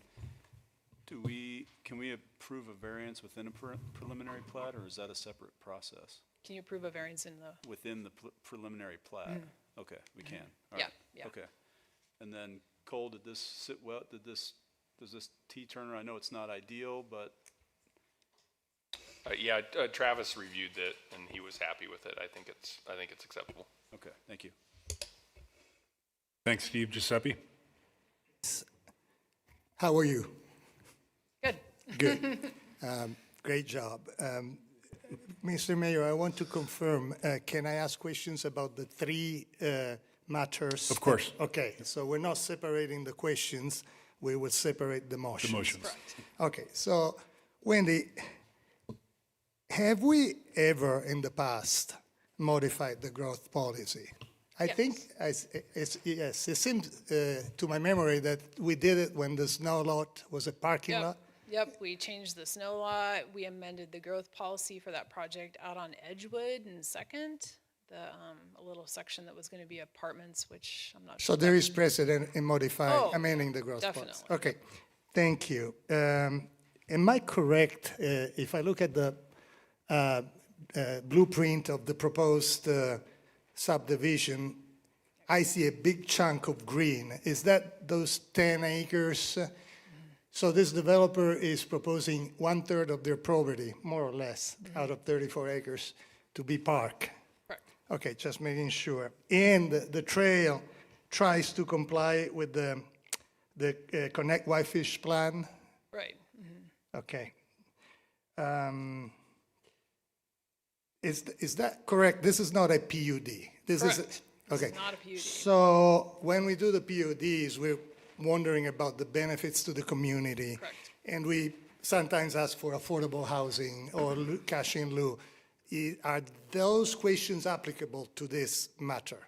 No, They're not. they're not asking Okay. for anything Thank special. you. Because from me watching the Community Development Board, it looked as if some of the reasons for denial were the lack of affordable housing being offered. Is it correct interpretation? Yeah, I would Thank agree you. with that. Okay, let's look at the zoning. The developer heard a denial to approve from the community board on March 21st, and they proceed to annex in April 1st. By default, they are zoned, and I'm stating, but it's a question to confirm, WR2 and I2. The two. R2, yeah, just R3, sorry, R3 and I2. Oh, that's the proposing zoning, sorry. Where the WR2 is, the existing zoning is I2. Correct.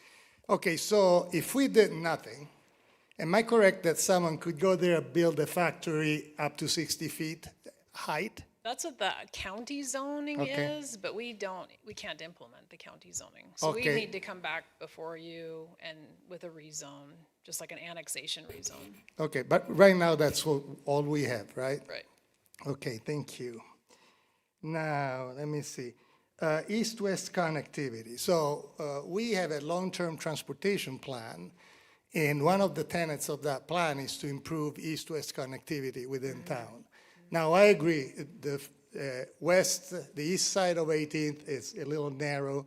The west end is private road. At the same time, we have a chance where development will provide a major connector part between east and west, and are they gonna maintain it as part of the deal?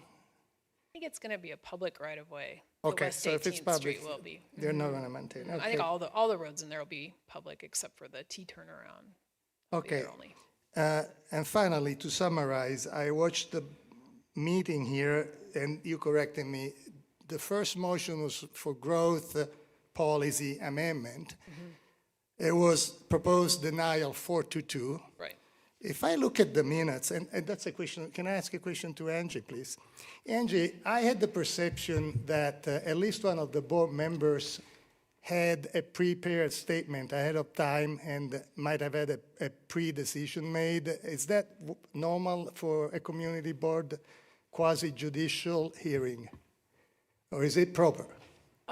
We tend to discourage that simply because within quasi-judicial, we want every board member to listen to the public testimony, listen to what the applicant has to say, and then make a decision. So we try to discourage or board members being pre-decisional. Thank you. Or at least the appearance of being pre-decisional. Let me put I it that way. appreciate that.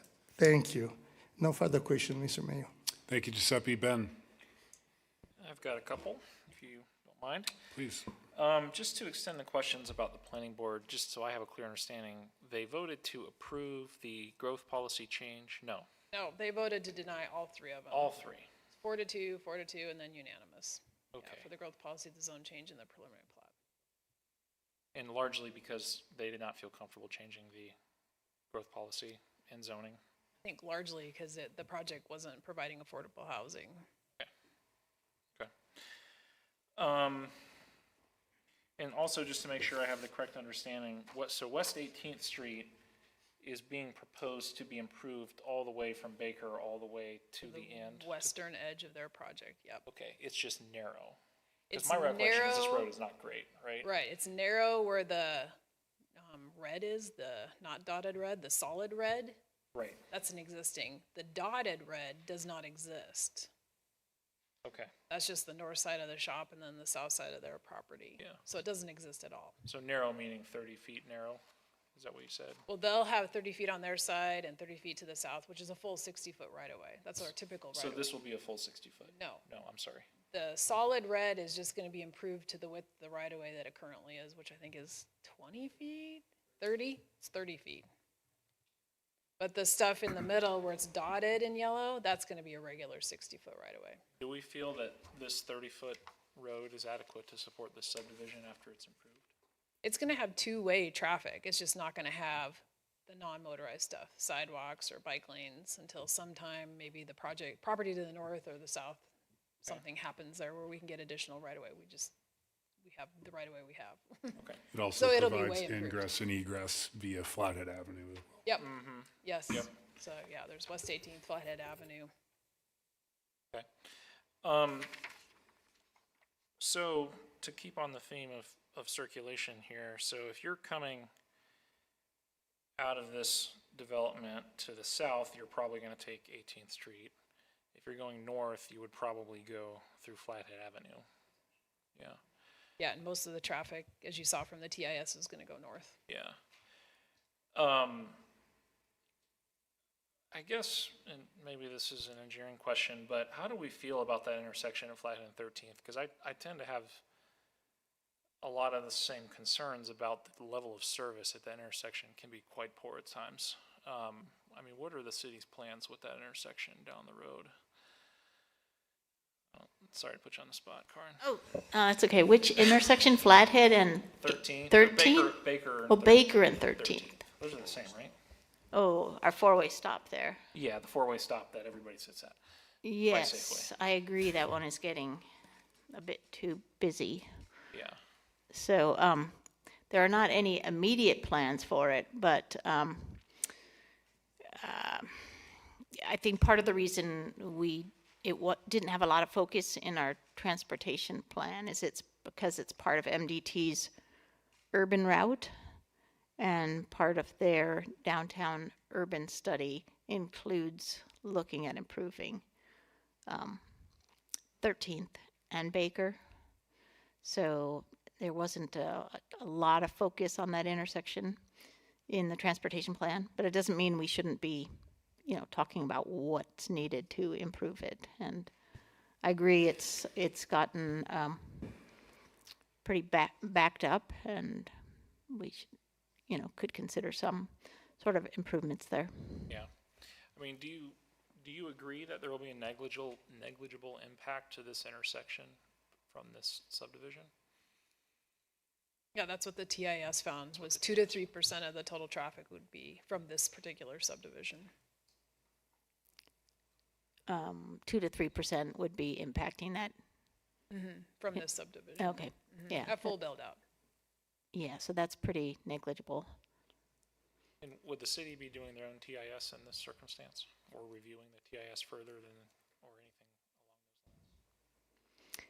We're not planning to, but we'll be, of course, reviewing it as part of our engineering review. And then my last question is, I see there's a significant wetland in the middle of this property, and there is a road crossing said wetland. What do you think about that?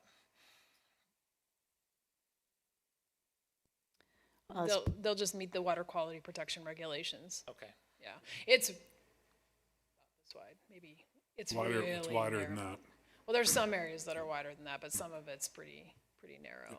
But, there's provisions in the zoning regulations for, filling wetlands and restoring wetlands, and that's one of the conditions in there. So, yeah, they'll be required to do some mitigation, and we'll be reviewing all of that, their wetland mitigation work. Thanks, Ben. Further questions for Wendy? I had a couple, Wendy. I noticed in the northwest corner of the subdivision, lot 59 is a flag lot. Do we typically allow flag lots? I thought Yep. Okay. Yep, you can have a flag lot. Okay, it was my recollection a number of years ago, we discouraged flag lots. Yeah, I think we had something like that, but, it's just one. It's not like a whole cul-de-sac full of them or something. The other question I had is I appreciate the applicant's adherence with the water quality protection plan, the buffering, appreciate that. Just curious, in the areas where the wetland buffer does encroach onto developable lots, within that buffer, will that be like restricted via CC&Rs, or how will that be handled to ensure those areas are not developed, or at least developed under our current water quality ordinance? That's a good point. We have had conditions on subdivisions in the past that they put up some sort of barrier fence or, something that identifies that is a wetland area and that it shouldn't be encroached on. That would be a good addition to add as a condition. I wouldn't advocate necessarily for a fence or barrier, but just something that at least restricts the building envelope outside of that buffer, something to that effect. As long as it meets all the setbacks, because there's no deviations to setbacks through this. Something I might bring up towards the end. That'd be a good And CC&R then- thing. Okay, thank you. And then You mentioned in your staff report that the applicant would work with our Public Works Department to evaluate improvements at the Baker and 18th intersection and other improvements along Baker as needed. Can you elaborate on that? Like what off-site improvements can we require of this development to offset the impacts? Well, it's not on Baker Avenue, it's on West 18th between Baker and Flathead Avenue. Okay. So just resurfacing the existing narrow Yeah, section? and I think they might have an opportunity to sort of reduce the slope of it. So there'll be no intersection improvements on Baker and 18th? I don't think so, but I don't know. But that could be part of their engineering review. Okay. Maybe Eric can address that when he speaks. So I think that's all I had. Thanks, Wendy. We did advertise for public testimony on these 3 items. Again, we would welcome comments on the resolution as well as the ordinance. And finally, the preliminary plat. Please don't go in order. Whoever has comments, please comment on all 3 agenda items at this point. Eric.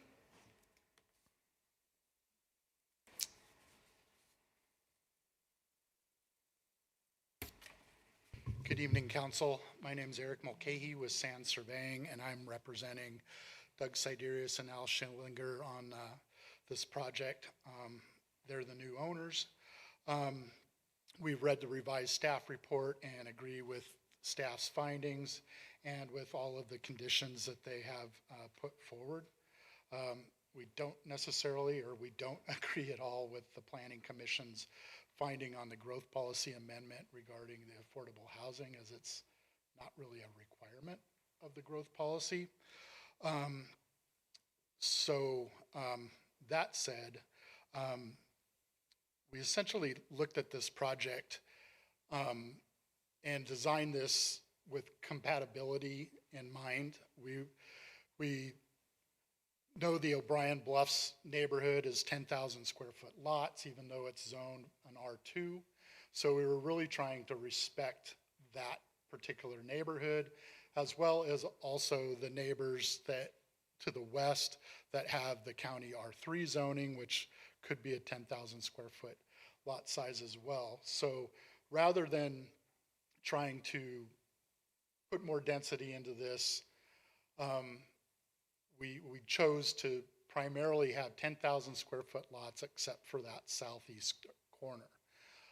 Also, when reading the water quality ordinance, that ordinance would allow us in our buffer area to move that density out of there and move it into the rest of the project, but we chose not to do that either. We're trying to, again, be good neighbors to our O'Brien Bluffs neighbors as well as our neighbors to the west. So we chose a little lower density other than that southwest corner. We did reduce the number of townhome units with this iteration because we had to give up 30 feet for that 18th Street right-of-way so that we have a full 60, which shortened our lots. So to get a good developable area for a home, we needed to make those wider, which is why we lost 4 sublots. We also, as Wendy stated, requested a variance to our access to the north. So when we first proposed this subdivision and it went to the Planning Commission, we were showing a road connection through to O'Brien Bluffs. It would have been built within that 30 feet, but it would have provided a 24-foot road surface with a 5-foot sidewalk. So it would have been really scrunched in there, but that's what we were proposing. In our hearing at the Planning Commission, that seemed to be one of the biggest issues with the neighbors in O'Brien Bluffs, as they didn't want that connection because they felt that our traffic would go and filter through their subdivision on into town.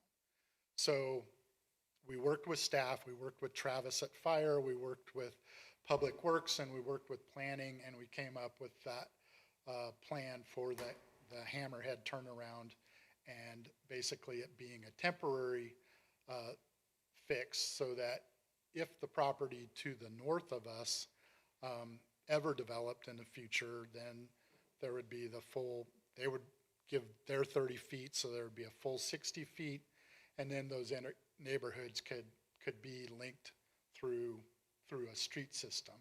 As it is with the T turnaround, those neighborhoods will still be linked, but it'd just be a pedestrian link. So kids in one neighborhood can still get to the kids in the other neighborhood and vice versa. So we'll still have linkage, it just won't be motorized linkage, at least for the time being. I guess that is all that I had. I think Wendy did a good job of reiterating the growth policy designation. We're going from suburban to urban, which matches the O'Brien Bluffs area, and we're actually rectifying the zoning through that growth policy amendment by eliminating, an industrial zone. So if we kept that industrial zoning and something were to develop, that would definitely have an impact on the folks in O'Brien Bluffs as well as the developments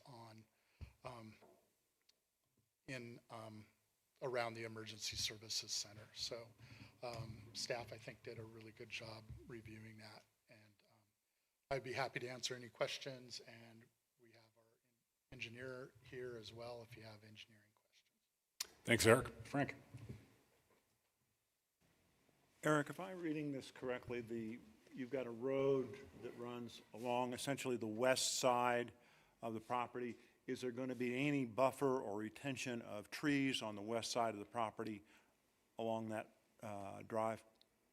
No, other than if we didn't, if we had room in the right of way, we could leave a little bit of trees. But one of the reasons that we did that is the subdivision regulations ask the developers to provide connections to the adjacent properties. So in this instance, we've got the connection to the north, we've got a connection to the west, so somebody could theoretically tie into that road if they ever develop to the west at any point along that. And then we're developing the 18th on our border and rebuilding the section to connect to Baker, and then we have our connections to the east. So that's why we developed that road the way we did. Thanks. Further questions? Steve? Eric, if I'm not mistaken, the original plan did it have more duplex housing or townhomes on the southern edge? Yeah, four more. 4 more, and you had to take those out because originally we were going to build 18th just on the city property. That was our kind of original, when we went through our site review with the city, that's what everybody agreed to, or we were planning on it. Then after we submitted, I guess there was a change of heart and they thought we should give a full 60. So we had to redesign that southern tier of lots. And so as we took 30 feet off the back, I wanted to make them wider so that we could get good size building envelopes on those lots and also comply with the city's architectural regulations of not having those garage forward designs. Okay, thank you. And so you lost 4 duplex lots, which means 8 sublots? No, two duplex lots for eight units. Okay, thank you. Or I mean 4 units, sorry. Thanks. Further questions for Eric? Just real briefly, Eric, can you just touch on stormwater management? Yeah.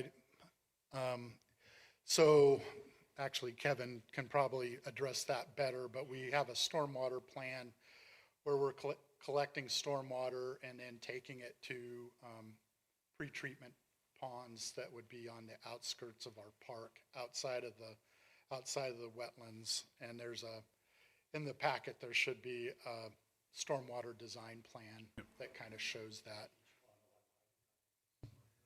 Okay. Okay. Yeah.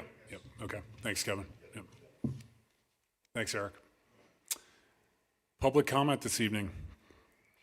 Name and address for the record, please.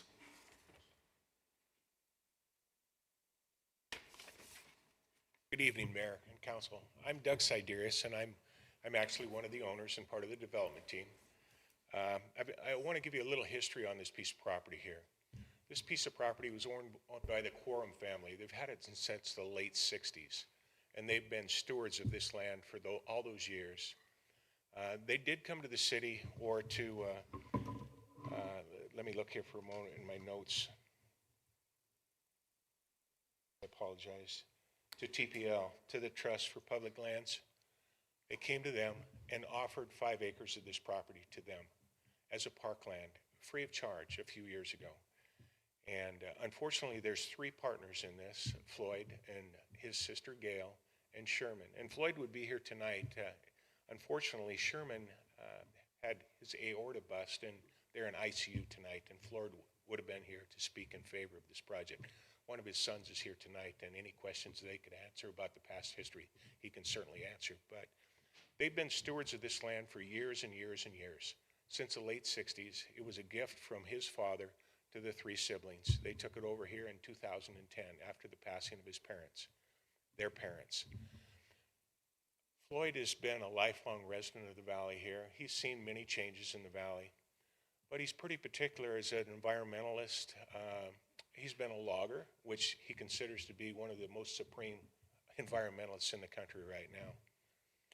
So after they got no response about the parkland, they're all in their 70s or later years, and it's time to do something with this property. You have to remember, Floyd and I have been friends since the early 80s. In fact, I've worked with him in the timber industry and multiple things over the years. So Floyd came to me and he said, Doug, you know, we need to do something with that property. We know that you'll do something that's respectful for what our parents would have wanted here. So not only did we have to work with the city and the regulations that we have there, we had to work with the Quorum family on what they wanted here. That's part of the reason for the big green belt that we have. Floyd was the one that logged the timber in 1999, took great care and great pride in what they had. They opened it to the public with permission. Unfortunately, there was a lot of people that trespassed on it over the years too. But they're getting later in their years, and they said, can you do something with this property that our family will still be proud of? We know it's going to be developed. It's part of the growth policy, but we're not willing to go through all the stages that we're going through tonight. So he came to me and asked me, and I says, yes, I'm gonna talk to my friend Al and see what we can do to do something with the stipulations of what you required. And he was real adamant about the setbacks from the wetland, and he realizes that it's just a stream in the spring, but it is on the map. He was adamant about that. The other thing that he required from us is to leave the trees where we could, and to have a pipe that we dedicated to his, or a path that we dedicated to his family. And so Floyd still wants to be a part of this. He still wants to be a part of what we're doing here. He drafted a letter. It's about 7 pages long, and I think you guys have all got a copy of it.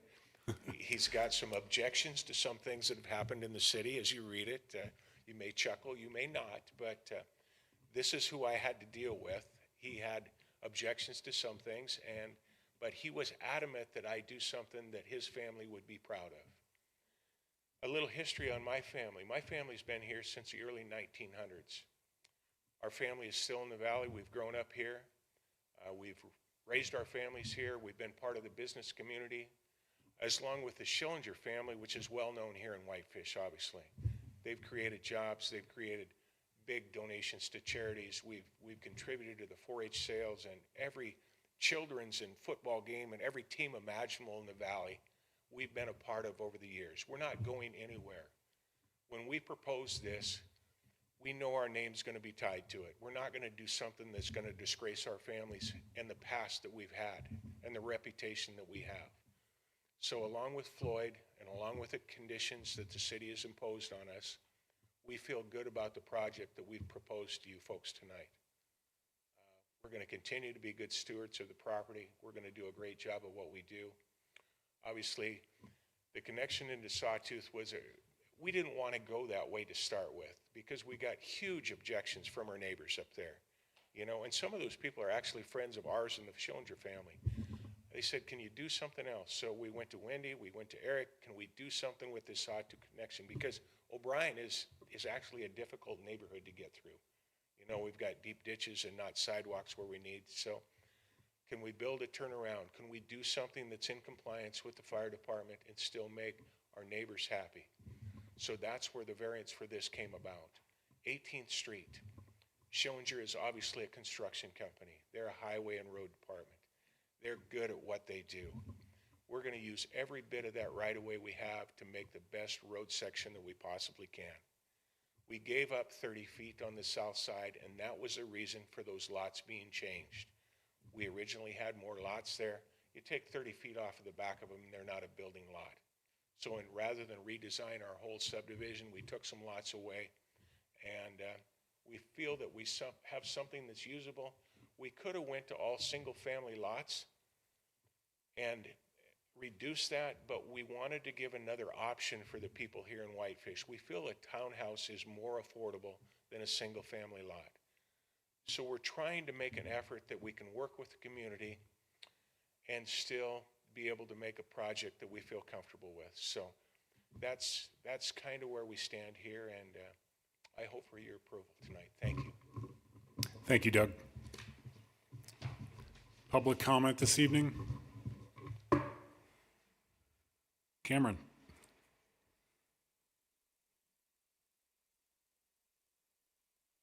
Good evening, councilors. Cameron Blake, 825 Lexan Trail in Whitefish. We need housing, but we need affordable housing. I heard this week that 76% of our workforce does not live in Whitefish. Our teachers, our professional employees cannot afford to live here, let alone our service workers. We have no starter homes. I commend the developers for the green space and the path and fitting in with the neighborhood to the north. They did great things there, but I have to think this is a missed opportunity to add some density and some smaller lots. As proposed, the development would provide more million-dollar homes. Even the townhouses, I suspect, are going to be close to $1 million, and that doesn't address our housing crisis. Not where the shortage lay.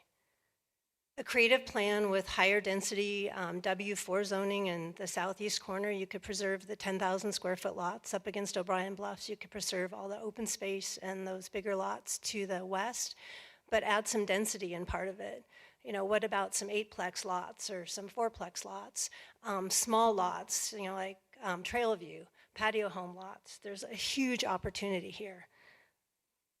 You know, where are the 600 to 1,000 square foot units for starter homes in our community? There just aren't any, or even for rentals. The proximity with the walking distance to the Wave and services, even to downtown, is the perfect location to provide some, you know, affordable housing, less traffic with cars, because you could walk to services. I know there's concern about requiring affordable housing, and this isn't requiring affordable housing, what I'm proposing, but just changing the zoning to allow for affordable housing.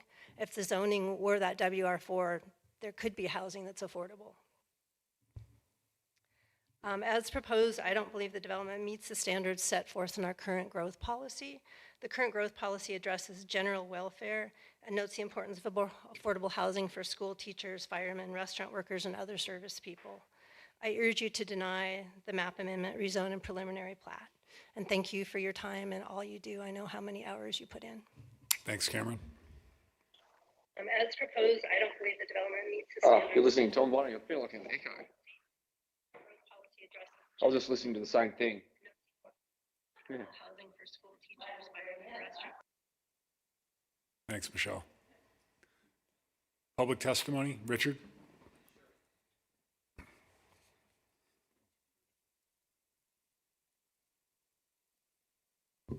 Hi, Richard Hildner, 104 5th Street, Whitefish. I attended the Community Development Board just out of meeting out of interest, and then tonight I just started taking notes, trying to decide whether I would make comment or not tonight. And So I'm going to make some comments, but not in any particular order with any of the three things that you're going to have to vote on. So take them as I give them to you as you wish. Fire. The idea, clearly, there is no affordability.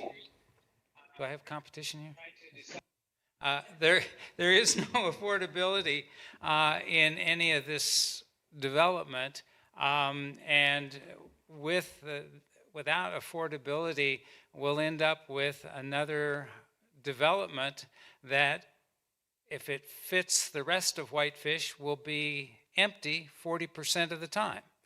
So we'll have expensive homes that working folks can't afford and that are vacant, as I said, 40% of the time.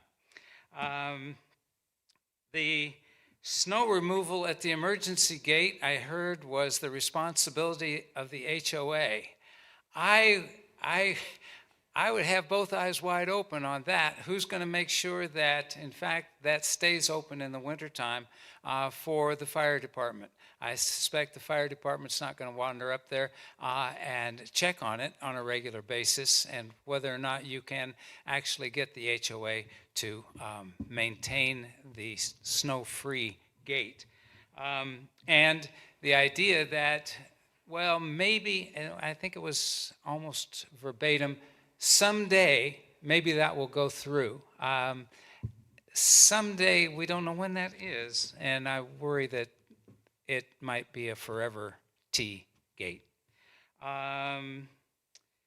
West 18th, I find that last little bit down to Baker very, very problematic. The fact that it is only 30 feet wide and it is steep and has no provision for any non-motorized, that is bicycle pedestrian way, to get down to those services for people who might want to walk from this subdivision down to Safeway or to get pharmacy or whatever it is.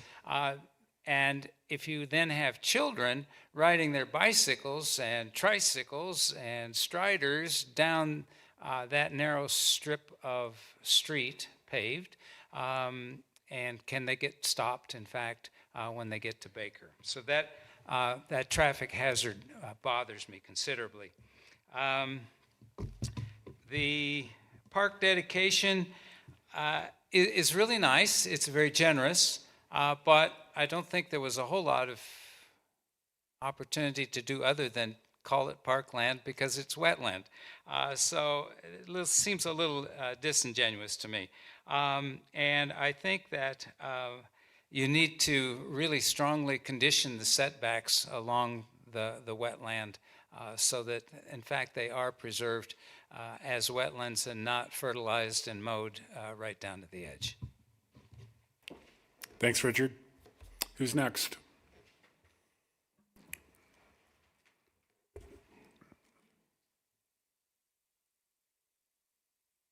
Paul Van Valkenburg. I live at 344 Sawtooth Drive. I'm here because I'm probably one of the most affected homeowners by the road that's suggested into Sawtooth. My kids can't be here to advocate for normal-sized roads, sidewalks, things that make them safe, so that's why I'm here. It's been an improvement, so I would encourage you to approve that. If we get to the tree preservation plan, this wouldn't have been the first place that I would have picked for development. It's 35 acres of forest that surround 10 acres of wetland, or 25 acres of forest around a wetland. We can at least maybe maintain the illusion of a forest. Like if we increase setbacks at the property lines from 20 feet to 30 feet, you'd provide for a little bit more buffer. It would at least have the illusion of trees. I think the lots that are there are longer, so I think they are sized to do something like that. I agree with Richard that calling it 10 acres of parkland is pretty generous. It is a wetland. They can't develop it. And while we can't do anything about building out 18th now, I would encourage us to take things like this into consideration where we're planning for the future. Roads need to come first when we have developments. We can't just put major developments in and then have poor access to them. I think that's poor planning. So, thank you. Thank you. Further public testimony tonight? Carrie.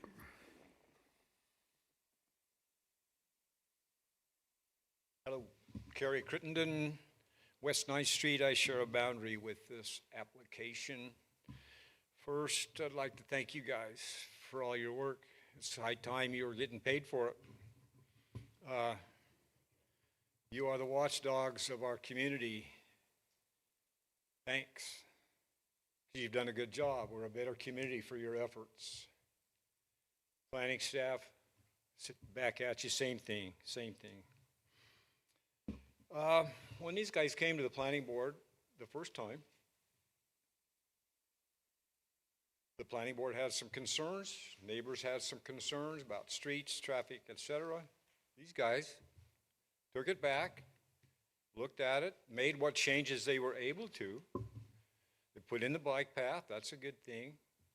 The little T hammerhead turnaround is a good temporary thing in my opinion. So they should be commended for that. You know, they're trying.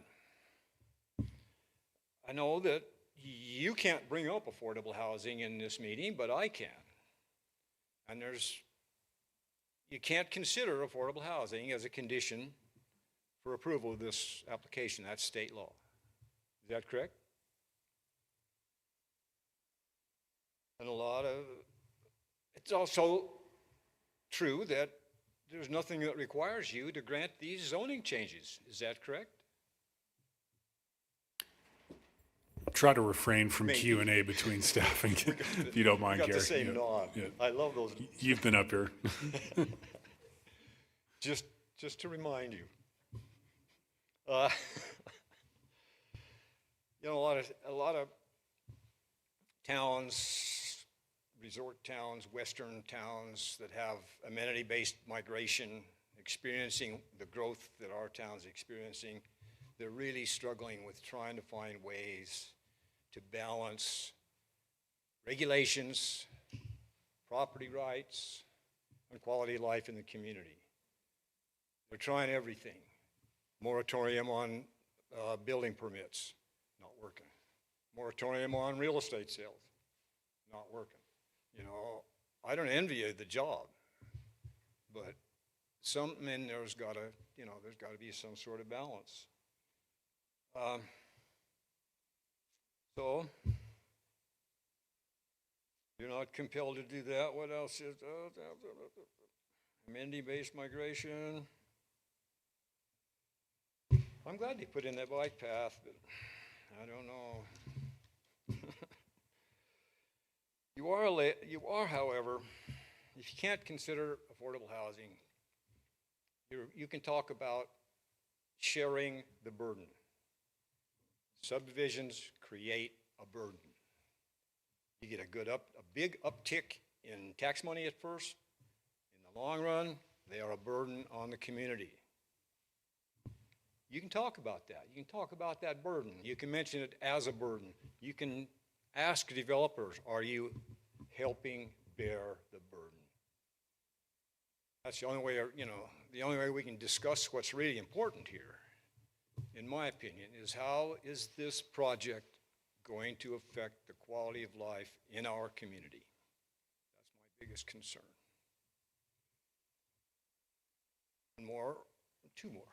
One more, stormwater.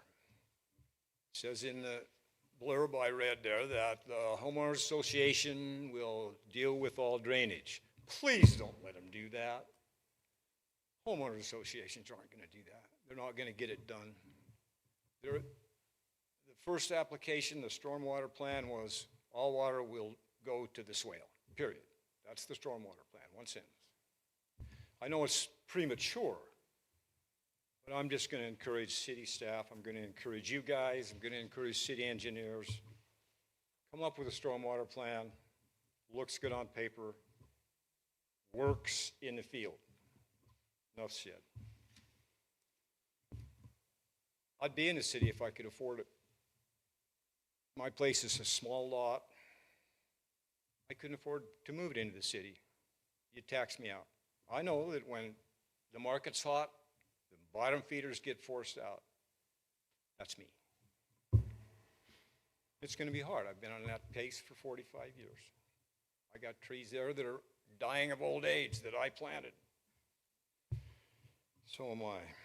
Anyway, the growth policy that they're asking for an amendment for, we put together in '07, a long time ago. There's a new growth policy on the horizon. Why don't we just wait? See if this fits the new growth policy. The old growth policy is 20 years old. And, you know, that we learned from that. We learned about jurisdictional overreach with the donut. We learned about not taking too much from the donut. We learned that cooperation works far better. I was fortunate enough to help with the Tri-City Planning Board back when we talked to each other and actually liked each other. Then I was on the City-County Planning Board when we still kind of communicated.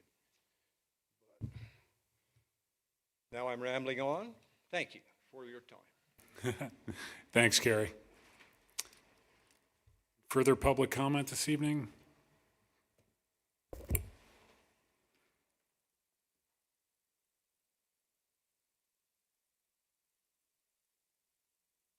My name is Jean Weiscotton. I live at 632 Lund Lane. I am the closest landowner to this property. I'm on the very southwest corner. I have 2 acres there. I've lived there for 20 years. It was a dump when I bought it, and I've worked really hard to create a beautiful place for myself and my family and friends to live there. I appreciate what they're trying to do with this and to honor the Querum family. I've had permission to use this property for skiing and hiking. I've spent a lot of time in the 37 acres, especially over COVID. It's a beautiful piece of property, huge larch trees, lots of wildlife, dead trees that there's woodpeckers, and today I saw a bear come from Caro down my driveway and into this property. It's a place where wildlife gathers and lives. So I would like to see as many trees saved as possible and to see the wetland protected as much as possible. It's not just stormwater and intermittent. It's an actual wetland, and it needs to be preserved. It should be a substantial setback for that. I don't know if 100 feet is enough. And as far as traffic goes, I have to go around Caro and down to 18th and to Baker to get to, not 18th, to get to any of the stores and stuff. But I know that 18th is very narrow and it's steep, and I think it would be a real problem to have just 18th and just the road that goes down past the, is it Sawtooth that goes down past the emergency center? Those are the only 2 exit points for this subdivision, and that is a problem. You know how the traffic is at Baker near the way. End up waiting there for traffic. 686 trips a day is a lot. It may be only 2% of all the traffic that comes through town, but it's a lot for that small area. And even if you put a light in there on Baker, it's slow moving. I would like to see some action on light pollution. I get the lights from Whitefish, even though I'm outside. I'm in the county now.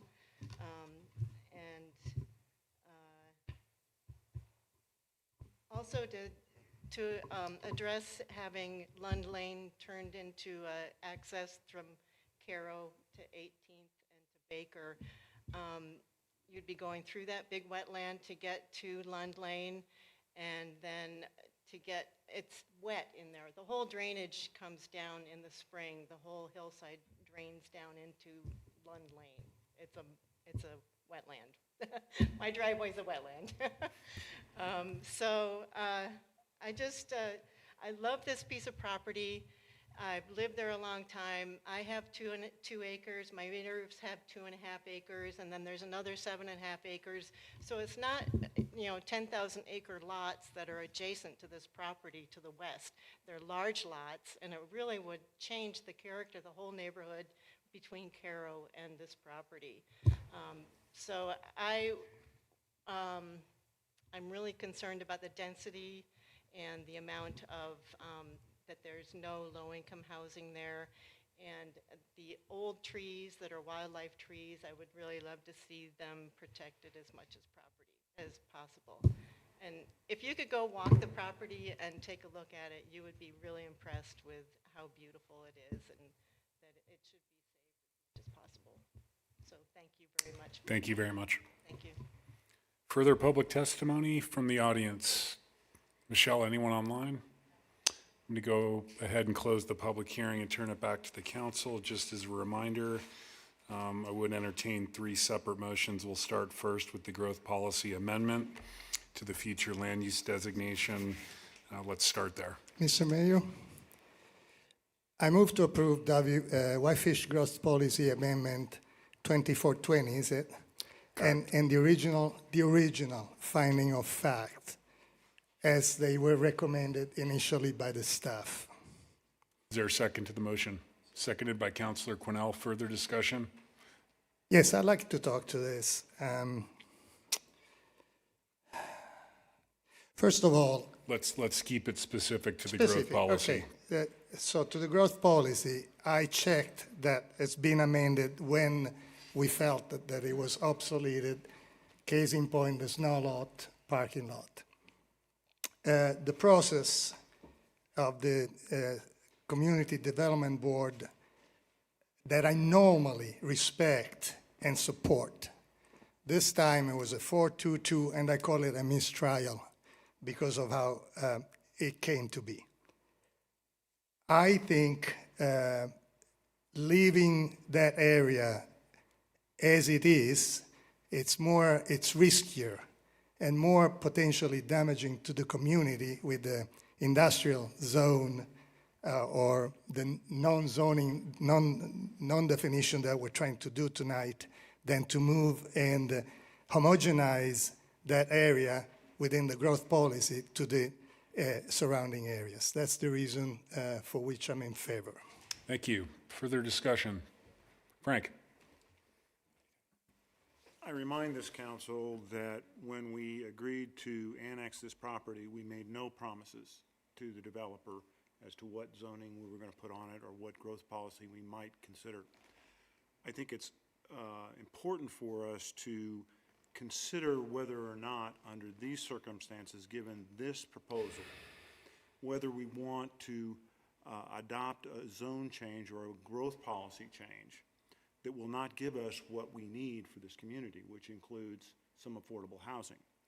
Remember, we have control over whether or not we want to make a growth policy change at this particular hour. I keep in mind, all of us, that we are also in the middle of a re-examination of our growth policy. And that's going to take place over the next year or so. And I'm not sure that this kind of development will be part of that growth policy. I don't know, it might be. But I suggest to you that the point of this is that we have the right to control whether or not we grant a growth policy amendment for this particular development, which does not provide us or does not provide this community with any opportunity for any affordable percentage of these homes. And so I point that out to us so that we clearly understand where we're going with this. Because at this point, we have control. If we approve this growth policy amendment now, given this development, to allow this development, we've lost control of our ability to include, suggest, incent some affordable housing. So I offer that to you, and I will not support the motion. I have a point of order. This is not a development, this is not a PUD, this is a subdivision. It's a plat, and so. I understand. Let's keep our discussion to the growth policy amendment, please. Ben? Modifying the growth policy is not something I take lightly. I mean, I'm very aware of the fact that there's been a lot of thought put into that growth policy over the years. And as a general rule, it's something I do defer to quite a bit. With that said, I also think the growth policy is fairly old. And, you know, I apply my own experience in our community when evaluating an application like this and how it fits in to our growth policy. And to be honest, I don't really know what the value to our community is of having this as industrial land. I don't see that that is going to be something that is complementary to the neighbors, to the community in general, and you know, it's just not, doesn't seem to be where Whitefish is going as a general matter. And so it just seems like something that is ripe for change, and it wouldn't surprise me if it changes in this next growth policy cycle. I know this council has in the past done growth policy amendments in certain circumstances. I'm looking at this and I'm saying this is clearly a very nice property in an environmental sense. Adding a bunch of industrial uses on there does not seem like it helps anything. And so as for this growth policy amendment, I will support it. Steve? Yeah, just to add on to that, well, I agree that when I look at a growth policy amendment, I have to look at and see what is the old growth policy, what does the growth policy currently say, and what's on the ground there. And I do think that the intent here, changing this growth policy to an urban residential setting makes sense because that's what it's next to. In reading through the history from Mr. Coram, it was quite telling about why it even ended up industrial anyway, because we used to have a gravel pit right next to it, and there was thought that this could be another gravel pit. The dump was there, close by, and there was actually a connection from Caro through Lund Lane over to this property. So I found that quite telling in reading that narrative, and that obviously has changed. We don't want a gravel pit in town. We don't want industrial uses in town. And what we want is residential property. We want urban residential property that's close to our amenities, and that's exactly what this is. So I do support the growth policy amendment in this case. Thank you, Steve. Further discussion?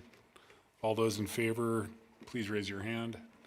Those opposed, like sign, and the motion does carry on a 3-1 vote with Councilor Sweeney voting in opposition. I would then entertain a motion to rezone from County R3, which is one family residential, and I2 heavy industrial, to our WR1, which is our one family residential district, and WR2, our two family residential district, to facilitate residential development. So moved. Steve, is there a second to the motion?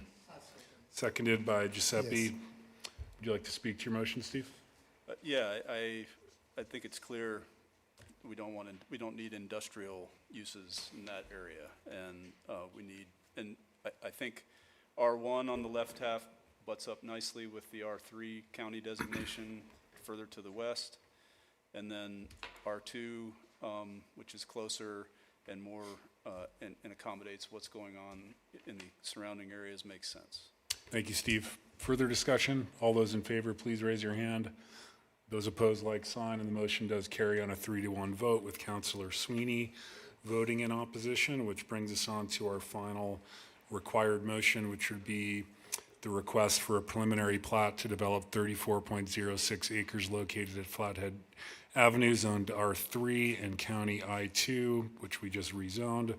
73 lots and 14 townhomes, 59 single-family homes, in response to recommended conditions of approval for the extension of West 18th Street.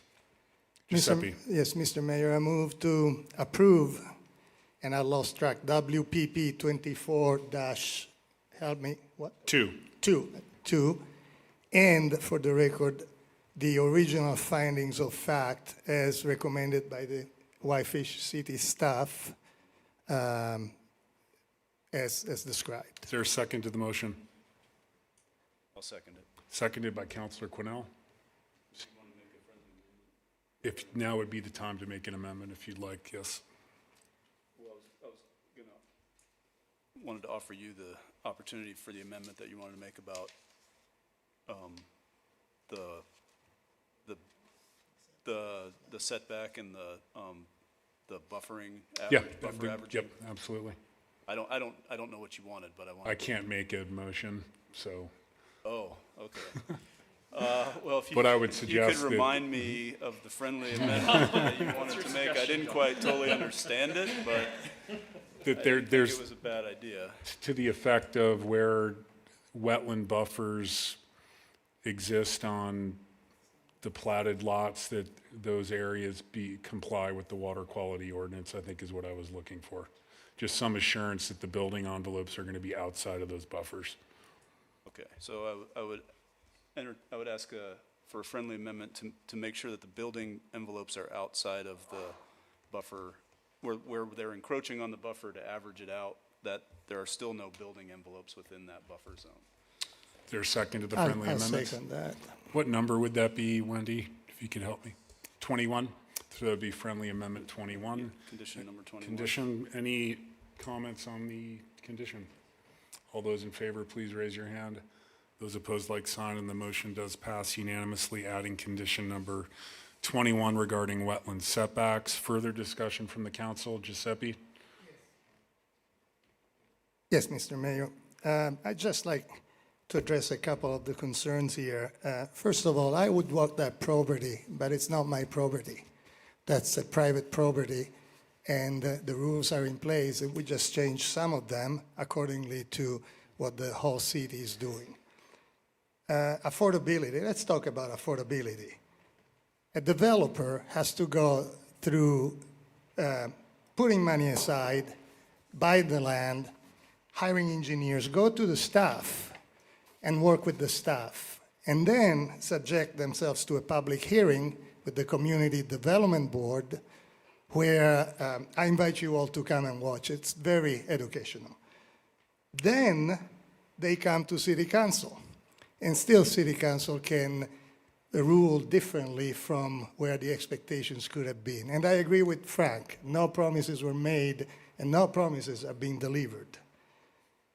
Then sometimes they have to hire an arborist. And finally, maybe they get an approval. These are all levels and layers that reduce affordability because they increase cost in the project. Now, let's talk about density. We cannot have it both ways. If we want more houses, we need to accept higher density. I grew up in a place where there were no parking lots reserved for owners of properties. So for all these reasons, and for believing that between the safeguards we're putting in place, the rules that we have legislated upon in the past, and the willingness of this local developer, I'm very honored to vote in favor of this motion. And finally, Carrie, I'm not your watchdog, I'm your servant. Steve? I'll make it quick. I'm not unsympathetic to the people who want more housing. I want it to be denser. At the same time, WR4 does not fit here. We can't just willy-nilly, especially when we change the growth policy. We have to keep an eye on what's in the neighboring area, and there's no WR4 in the neighboring area. So WR2 makes the most sense, and they're only doing duplex lots on a very small portion of this even. Closer to the industrial uses of the shop, which makes sense, totally makes sense. We also have to be very careful about what we can require, and with a preliminary plat, we can't require anything. We tried, city tried, state said, no, you can't require affordable housing, and that's unfortunate for all of us. When we have an opportunity to approve 73 single-family homes, I'm skeptical, but I'm going to put my faith in a guy like Doug Sidarius and Mr. Schellinger way more than I'm going to put it into an outside development company that comes in from the outside and wants to build something here. Especially reading, I hope all of you get a chance to read this letter from Mr. Quorum, because it's quite telling. Parkland, Richard, you know as well as we do that we always accept parkland, whatever it is, even if it's, sometimes we even accept it if it's the drainage area, if it's the stormwater area. If it's not developed, it's considered parkland for the most part. This is a generous offer, and it fits right in with what this family wants on this property. I am going to vote for this, obviously, and the last thing I want to address is light pollution. We have dark sky ordinance. This will have to be dark sky compliant. I think a lot of the light pollution in Whitefish, because I see it all the time too, from my house comes from the roundhouse, unfortunately. It's BNSF. It's not development in town for the most part. That's not 100% true, but a lot of that light pollution is from the roundhouse. And all right, I'm rambling now. Thanks, Carrie. You brought the rambling out in me. So I will support this, obviously. Further discussion on the motion with added condition number 21. Ben? I would make a brief comment on affordable housing, a topic which is near and dear to my heart. I hear a lot of the comments about the lack of affordable housing in this project, and I get it. I mean, it's something obviously I wish we would see more of here and more of in most developments. But it's a policy argument. It's an argument that has a lot of merit, but it has to be applied in a much broader way. And you know, if we have if that's something we believe, which I believe, then we need to change the rules so that affordable housing requirement is something that applies to everything, not just one-off to a project that comes in here. If we think that there should be deed-restricted affordable housing, we should try to find a way to do that. I know there's roadblocks to the state. If we don't think it's dense enough, then we should look at our own zoning regulations. But I just think trying to apply this in a piecemeal way onto a project like this is very problematic. And additionally, I would say to take an otherwise non-objectionable, mostly non-objectionable housing development and straight up turn it down to build node housing is probably not going in the right direction we want to go either. So I think the comments are well taken. I think we should think about it. I think we should consider, you know, what the role of additional annexations and development is in our town and how we can continue to evolve the guardrails to get what we want out of it.